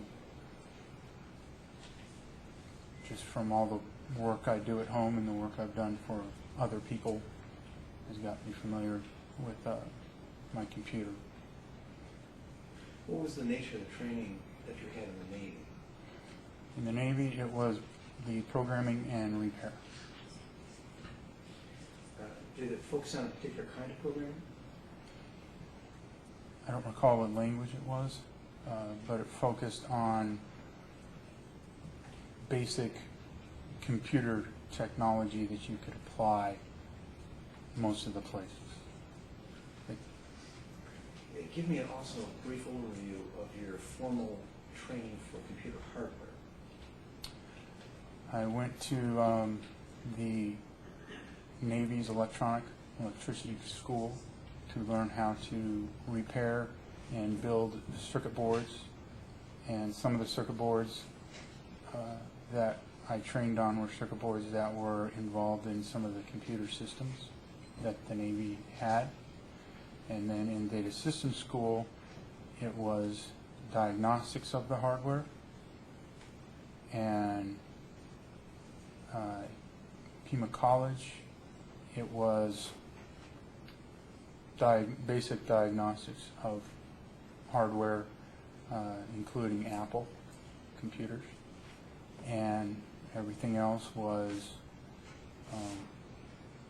on my own at home, taking things apart and seeing how they work from my first computer, which I had in 1990 or 1991. What was the time period of your software and hardware training during the Navy? I started, let's see, I went to electricity school. I finished propulsion engineering school, and that was finished probably in April, maybe. What year? That would have been, that would have been 1986. So your formal training in computers began around the mid-'80s? Yes, sir. When you're in the Navy, was the computer platform pretend to be mainframe or electronic systems used for military purposes? We had in our operations group, we had a Honeywell that ran off of a mainframe, a Honeywell terminal, and we had a Zenith desktop that ran by itself. And then in the 90s, for your training at Pima Community College, was that for microcomputer hardware such as Apple's and Intel-type devices that run Microsoft operating systems? Yes, sir. It was for Apple, and it was for Windows 3.1 and DOS, I believe DOS 5.0. I need to understand the physical layout of these computer systems that you've been describing. Let's start with the what you've referred to as the GEMS computer. And I also need to clarify, since I've heard this described in several different ways, it sounds as though there's a GEMS server. Yes, sir. Is that also the computer counting computer? Yes, sir. Sorry, vote counting computer? Yes, sir. I have the pictures here that you were asked about, specifically exhibit number 28, and it seems to show both a rack configuration as well as a standalone box. Is that what that shows for the GEMS server? Your Honor, this is the primary GEMS server that is open. This is the secondary GEMS server underneath. These are the two battery backup units that run the power. This is the fire safe, and this is the tabulation feeder, and this is a tabulation feeder, and the gentleman over here is opening an AccuVote on that night of that election. When was that picture taken? Approximately. I think it was the RTA election of May of '06. May of 06. Is that still the approximate layout of the hardware for the GEMS server? No, sir. These servers have been, we don't use them anymore. They've been put out to pasture and the hard drives have been removed and wiped. And these were the servers that were confiscated by the Attorney General's investigation. This is what the RTA was run on. As of July of that same year, we have new servers. Those servers are now in a horizontal rack mount. They don't stand up, they go sideways. And they're within a net shelter, which is locked on the sides and has locked doors on the front and back. Is that the configuration that was used for the general election on 6? Yes, sir. Are the servers both located within a single room? At this time, yes. The GEM servers were here and the elections office server was down here.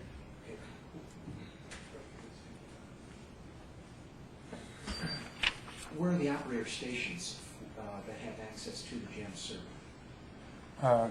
Here, Your Honor. Is there a single operator station? Yes, sir. Does anyone have the capability through wireless or through a hardwire to have access to the GEMS server except through that operator monitor and keyboard that's shown on that exhibit? No, sir. Where are the servers for the elections? Let me back up. I'm looking at your chart. What's been described as an elections server that is separate from the GEM server, correct? Yes, Your Honor. Where is that server located? In this picture, it would be located. Could you hold the picture up? It would be located in the same room down at this end on a desk.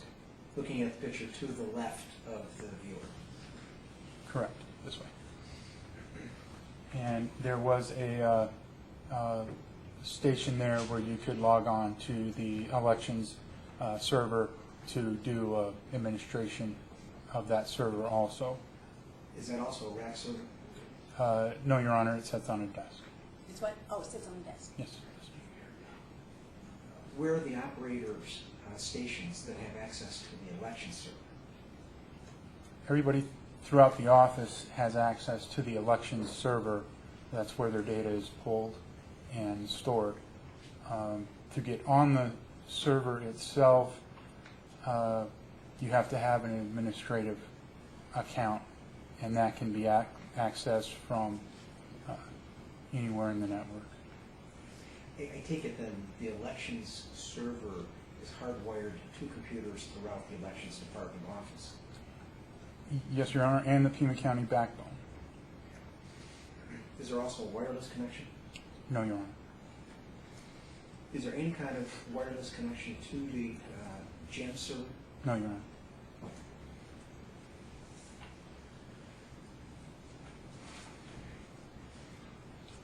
Is there any kind of mirroring that is going on with the GEMS server except between the two rack-mounted units? No, Your Honor, and they are manually kept up to date. They don't mirror themselves to each other. You're not using a RAID configuration for the two units? There are RAID configurations, but they are separate of each other. Diebold was unable to figure out a way to have that work live while election results were coming in that they felt would be safe. Now, I want to focus my next set of questions specifically on the GEMS server. You indicate that in making backups that are sent to the Secretary of State, you do it by way of an image file? It's an image of the entire database, of the entire hard drive, onto a 4mm DAT tape through backup exec at this time. Do you create a single image file that is then transmitted, or do you simply arrange for backup of all the individual files to be transferred over to the DAV file? In the program itself, I select the entire drive. Do you use specialized backup software? At this time, I believe it was the backup exec. Were you using something different at an earlier point? Earlier on, we had different server, and it backed up to DAT tape also, but I can't remember at that time. At first, in early 96 or in 96, it was a Unix-based operating system, and the backup was using the tar command to write to the disk drive. So it used the operating system itself. After that, the system was upgraded to Windows. What was the year that you upgraded to a Windows operating system? I believe it was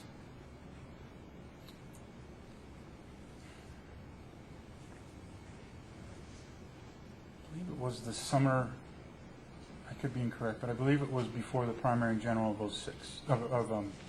96. So Which operating system are you using to run the GEMS server?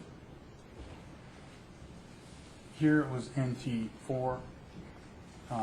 Now it's the Windows 2000. Windows Server 2000? Windows Server 2000. And I take it that GEMS runs under both NT as well as Server 2000? Server 2000, I think the reason it does run is it's a little bit closer to, it's based off the NT4 platform itself. And Your Honor, this is not how it is now where we're at. What's not now? You mean the physical layout? And the place of the servers themselves. Okay. The actual room has changed to the new building? Yes, sir. Okay. Now, I've got several questions having to do with your work for a typical election, but I want you to assume that my questions, unless I tell you otherwise, go to the time period of 2006 and 2007. When you're preparing for an election and going through all of those steps that you described to me, how much of your work is done in GEMS as compared with in another software application? Everything involving the counting and production of the ballots is done in GEMS. The test is built using Excel and Access at my desk, and the setting of the splits is handled by the office and then relayed to me to go put into GEMS. They decide on where the splits are at and give the information to me. I'm sorry, say again, what's done in Excel and Access? The test. I build the test in Excel and Access. The test script. Do you do that at your desk? Yes. How do you transfer whatever files that you're using to build these test scripts over to the GEMS server? They are printed out from my desktop onto a piece of paper, and then that script is then used. The script tells the tester how to vote each ballot on the TSX and how to vote each ballot on the AccuVote test ballots. Is that information then transferred to a person who marks the ballots in a certain way? That's correct. Is there ever any transfer of electronic information from the election server to the GEMS server by way of a CD or floppy or DAP? No, Your Honor, it runs by itself. So any input into the GEMS server has to come either through the keyboard or through one of the attached reader devices? Yes, we have a DVD reader, CD writer. We have a floppy disk drive, and the keyboard itself is locked up with the mouse in the cage itself when it's not in use. So everything's self-contained within the box that's then contained within the room. How many other input devices are there into the GEMS server? The modems themselves, which at this point we've discontinued use of, we have 24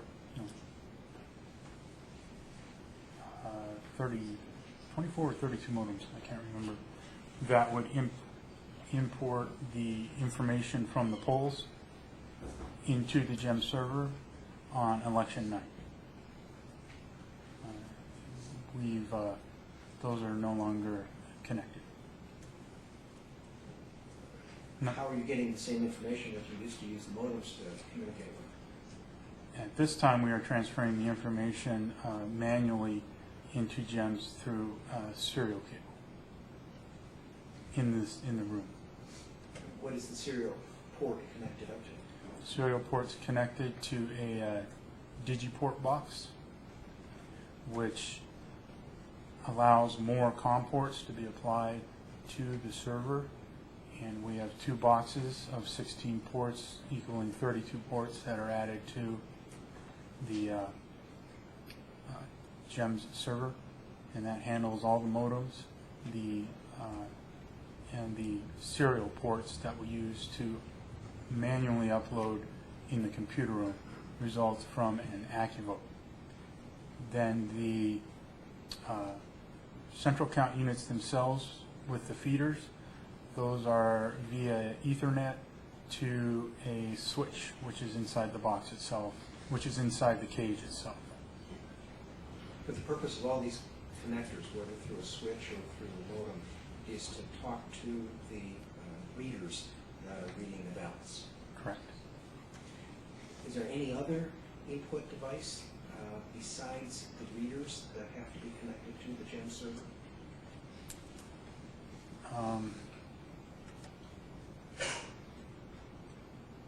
Mouse, keyboard, central count, serials, and modems.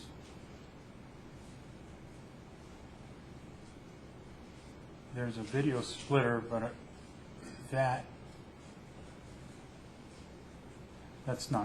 that's just taken from the video cable coming from the server to divide up to two other screens so the public can view the operations.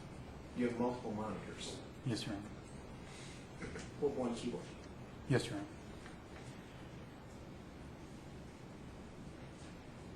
How many MDB files are generated for a single election? We probably generate possibly 20.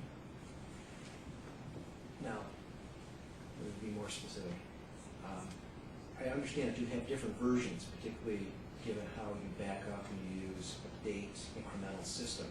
But what I'm focusing on is how many MDB files have to be created for a single election independent of the backups? Only one MDB file is created per election. So there always has to be a primary active MDB file that contains the most up-to-date information at any given point in time. That's correct. What is the largest size of that file? Because of access, a small downfall of access is the file will grow due to temps. Sorry? Due to temps that are being, as information is posted, garbage is held aside that causes the MDB file to grow. The largest I've seen a file get is over a gig. And it's at that point where My understanding and what I've been told, it gets a little risky because there's too much garbage in there. So then a compression is done to reduce the file size of the database back down a little bit. And that's basically done by backing up the database, exiting GEMS, going back into GEMS, loading that file you just backed up back into GEMS, and the process of going from the compressed GBF back into the MDB that will be operated by GEMS. The compression takes place during that process. I take it that during this process of using, you said 10 temporaries? Just data garbage. As it creates various tables, it sometimes has to create what we would think of as scratch pads, and that takes up space that then eventually has to be removed. Yes, Your Honor.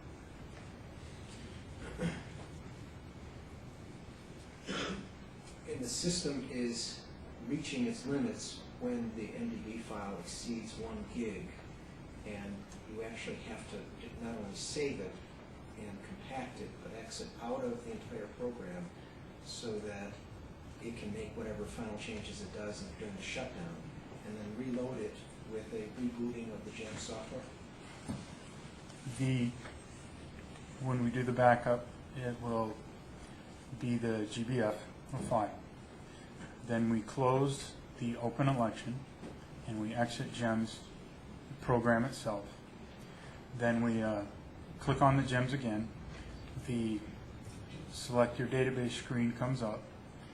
We select load and load in the file we had just backed up, the GBF, and when it uncompresses itself back into an MDB that is being read by GEMS, the compression takes care of all the loose data and stuff and cleans up the database itself and can reduce it dramatically in size.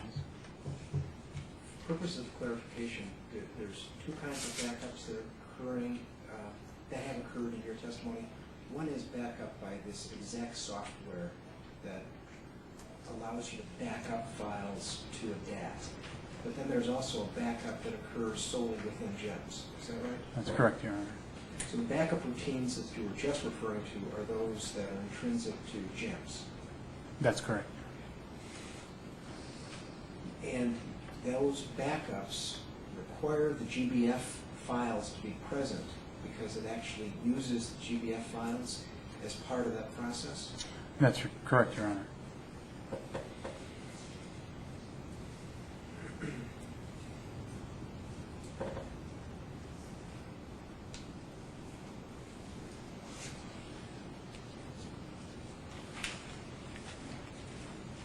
What is the capacity of those DAT files that you're using? The DAT tapes that we used to use, they go, I want to say they go up to 40 if you use 40 gigs if you use compression.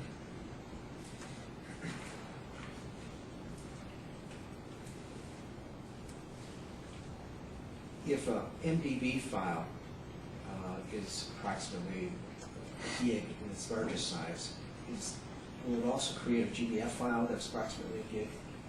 No, Your Honor. Are those different size?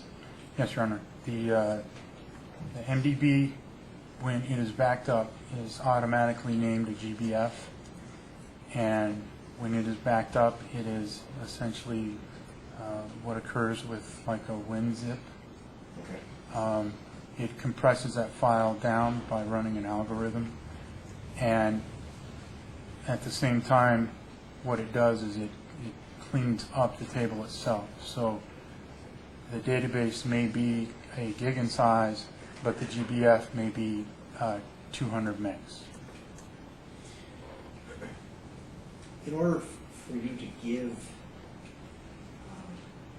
the MDB and the GBF files to someone, you would either have to give them a DAT tape or give them, I suppose, a DVD, because those would be the only kinds of devices that would have enough capacity to take both of those files for a given election. We currently don't have a DVD burner. We have a DVD reader with a CD in the machine itself with a CD burner, so we don't have that capability. But right now, if the MDB is at a gig, we don't have the media to copy a gig-sized MDB at this time. To a CD. To a CD. And that has more to do with the capacity of the CD. Yes, Your Honor.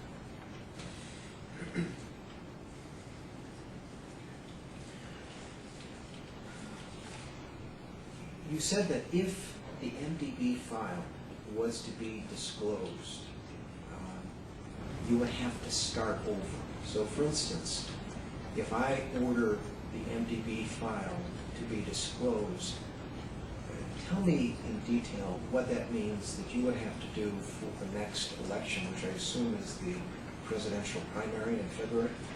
Yes, Your Honor. Tell me what it means to start all over again.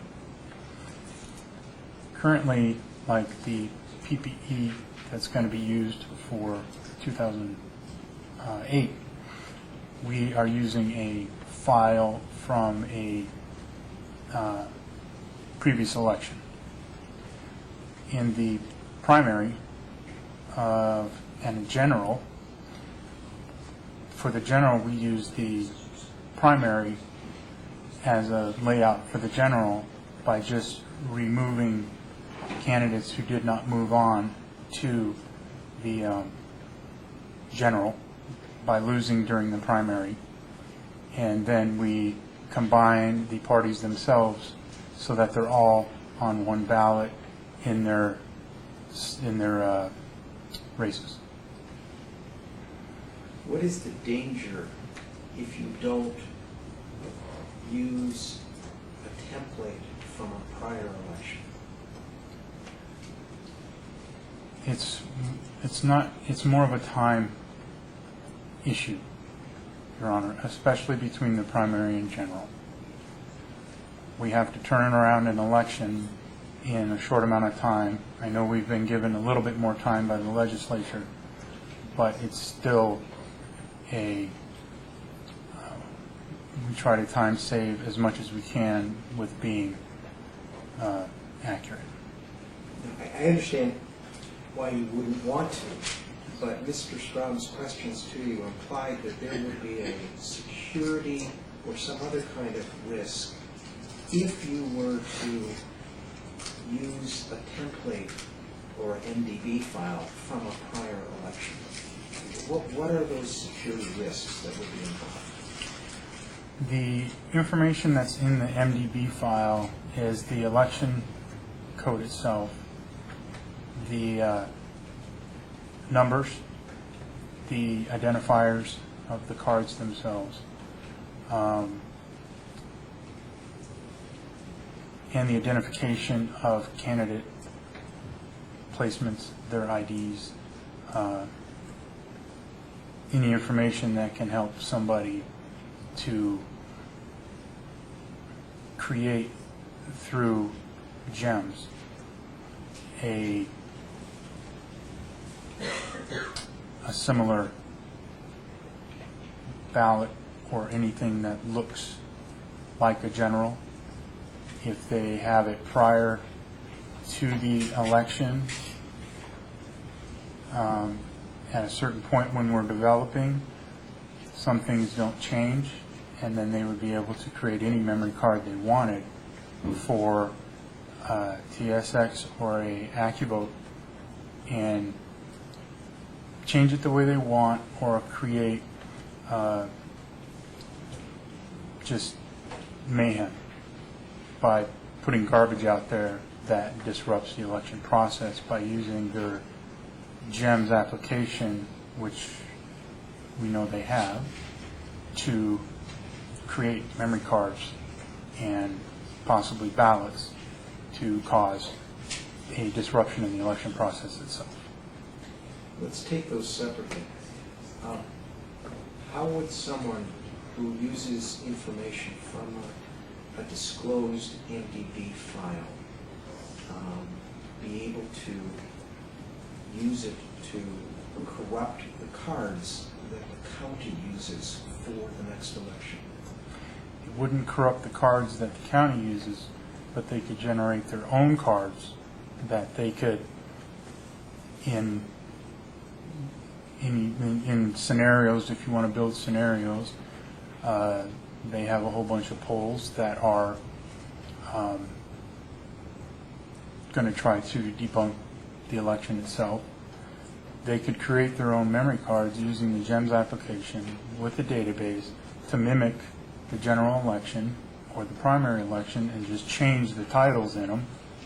And then they could, they could pop the seals, insert the cards, and it would just cause complete disruption in the election because cards wouldn't read anymore, stuff wouldn't be able to be uploaded. Okay, someone would use their own cards to, in essence, create a corrupt, hacked card, sort of a counterfeit card, right? Yes, Your Honor.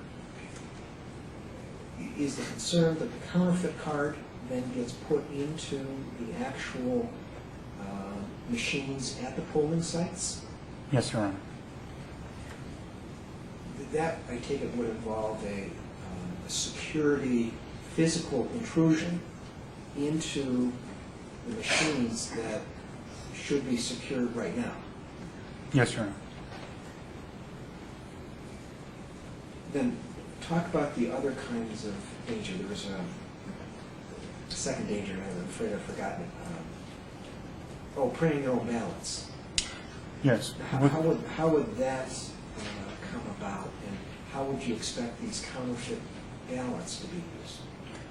The counterfeit ballots, by figuring out the database, if they get a ballot, they can, by going through the database and knowing how the card timing marks are marked,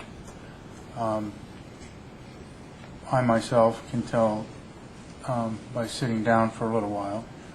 I can tell you the date of an election by looking at the timing marks themselves. And I won't tell you which side of the ballot, but if you get a ballot, like they said, they get an early ballot. Everyone who requests one gets an early ballot. It is a real ballot. They could then use the timing marks off that ballot, mimic the ballot itself to look exactly like the same ballot, use the same timing marks, even if they use a magic marker to fill in the timing marks, and stuff the box. In that scenario, would that require the voter to accept this counterfeit ballot from someone else? You would have to have the board, the board workers. I'm sorry? The board workers would have to be part of it. You could have somebody come in, get a real ballot, put in the fake ballot to do, and take the real one out to do, well, that wouldn't make any sense. But you would need the poll workers, or even just a couple poll workers to, if they're all in on it, to stuff a box with counterfeit ballots from any, and they can do it prior so that they have everything ready to go and they don't have to mark them all right then and there. Everything is pre-marked because they have the ballots in advance.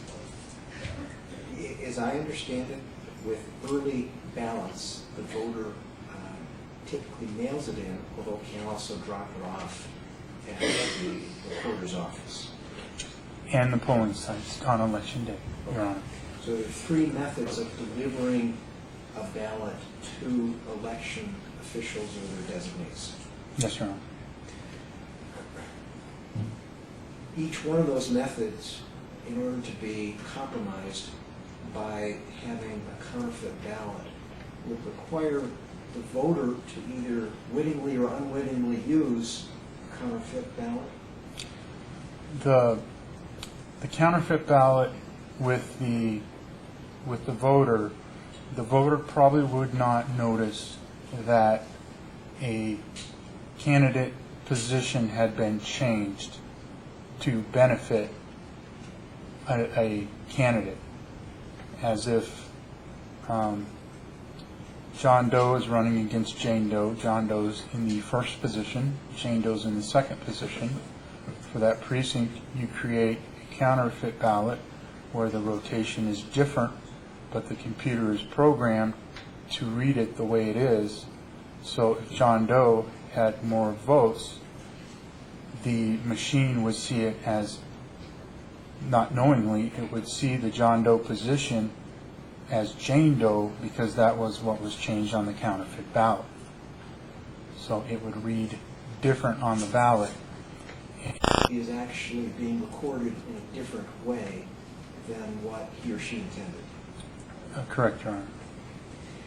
I've heard testimony that the GEMS databases from other jurisdictions have been released into the public domain. Are you aware of that fact? I'm aware of Alaska, Your Honor.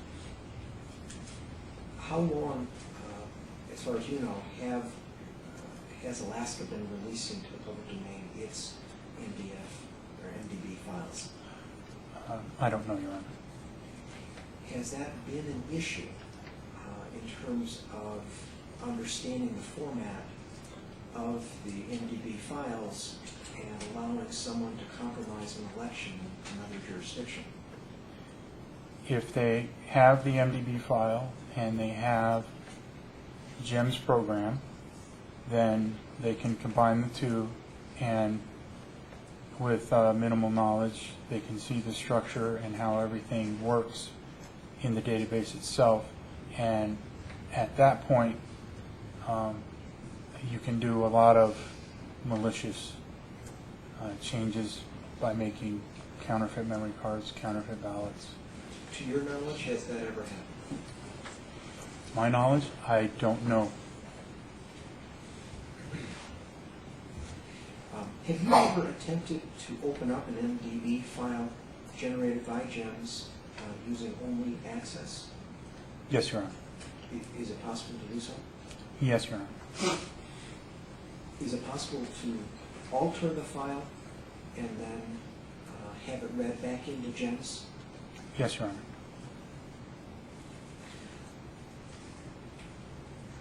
Is there any application besides GEMS that allows the GBF file to be opened?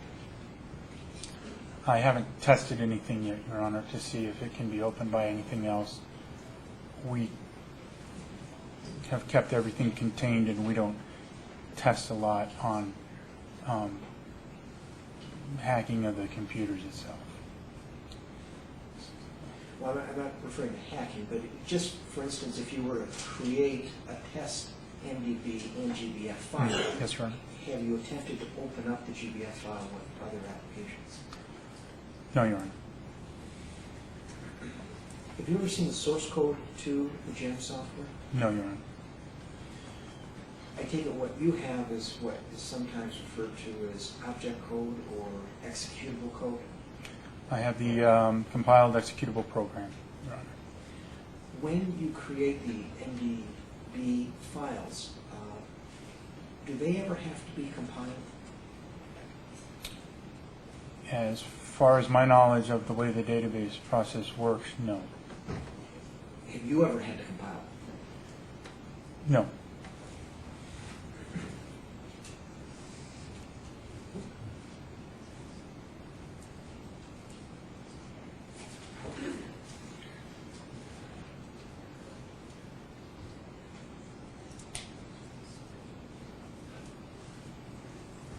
Counsel, do you have any follow-up questions based on my questions?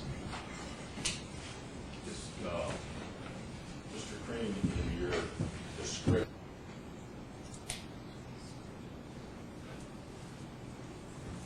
Council, do you have any follow-up questions based on my questions?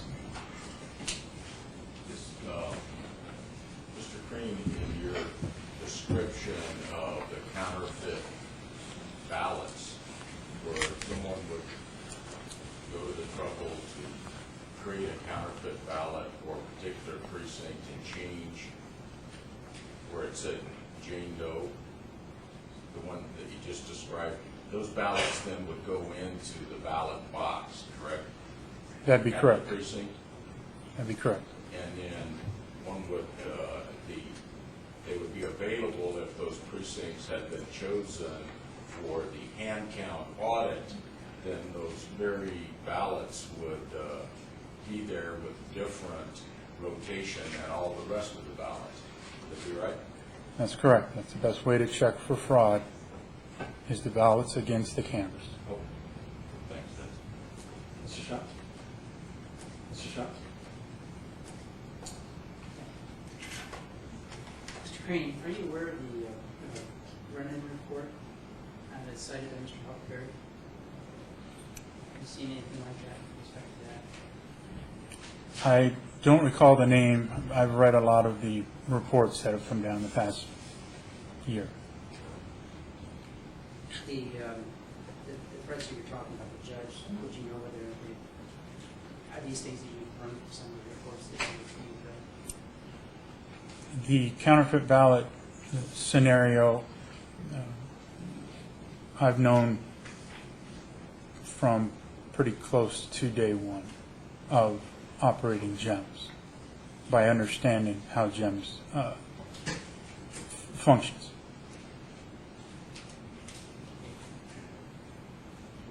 Being concerned with the integrity of elections, you really want to have both physical security and to make certain there's not an opportunity for people to gain knowledge with respect to how the identity files are created. Yes, that's correct. I believe it's in the best interest.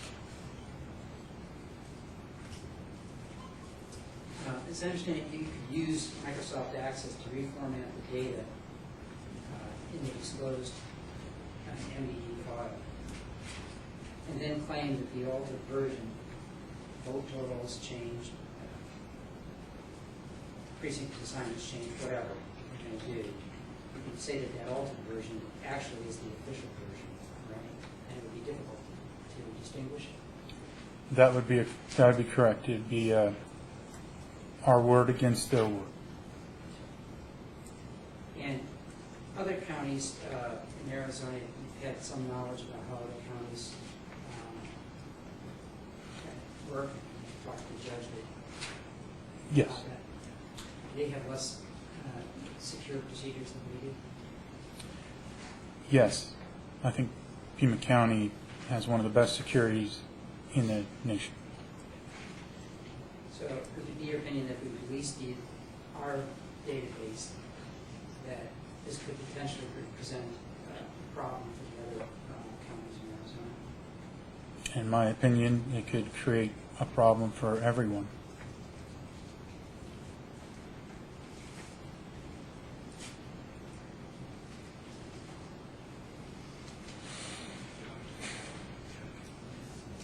Yeah, and I just wanted to clarify just two things. One, the photo you were showing the judge as far as how the layout is, just be clear, you're no longer in that facility. That's on the 8th floor. That was the 8th floor facility in the administration building right next door, right? That's correct.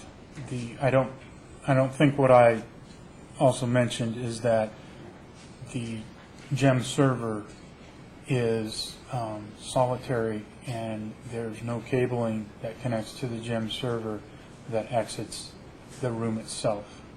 And the election server is on the 6th floor of the Health and Welfare building, and the secondary is located in a separate tel data room on site at Building 27, but the only servers in the counting room are the GEM servers. Now that we're not going to have modems anymore, how are those going to be gotten from the precinct counters to the central county? Are you going to somebody gonna have to drive all those machines down. That's correct. And then hook up their serial cables and that kind of thing to the server. That's still in discussion, but currently that's how it's done.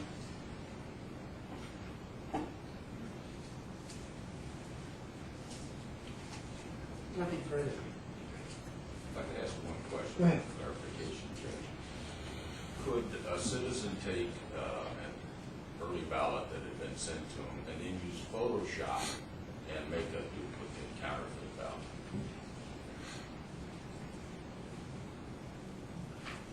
Yes, Thank you. I did forget to ask one additional question that I had wanted to ask. Mr. Crane, the parties had given to me a statement of uncontested facts that they deemed to be significant in this case. I'm going to read you one of these facts and ask you if you know about this. There are significant security flaws with the architecture of the GEMS software. Have you heard that statement before? yes, Your Honor. What are the, do you agree with it? I believe that Access is not the best database program. What are the significant security flaws that you see in the architecture of the GEMS system? As long as GEMS is secured and the equipment is sealed and the field equipment is secured and sealed, GEMS has its weakness by using an access engine. But if everything is secured and everything is sealed and the poll workers do their duty as a patriot, that there are no security flaws in GEMS, that unless you can get to GEMS, and then it's not so much GEMS as it is the database. So in other words, as long as you have physical security and personnel security, malicious hacking or interference with election results is not a concern of yours. But you are concerned, in any event, about whether the database itself has integrity because of the limitations from the access format? As long as after the LNA, all of our testing has been completed, as long as the MDB file is with us and not elsewhere, I believe that the system is secure. Are there potential problems with what's been described as concurrency? In other words, having either too much input or somehow in the wrong format or speed such that the database can become corrupt on its own? I have not seen that with GEMS, with the GEMS server. I have not seen a election go corrupt. Is it a concern of yours that the structure of an access database file, though, isn't sufficiently robust to ensure that when you have a large amount of data that it wouldn't basically crumble under its own weight? No, I'm not concerned with the database itself going corrupt. Thank you, Mr. Green. You may step down. Yes, sir. Counsel, rather than serving a witness now, Please tell the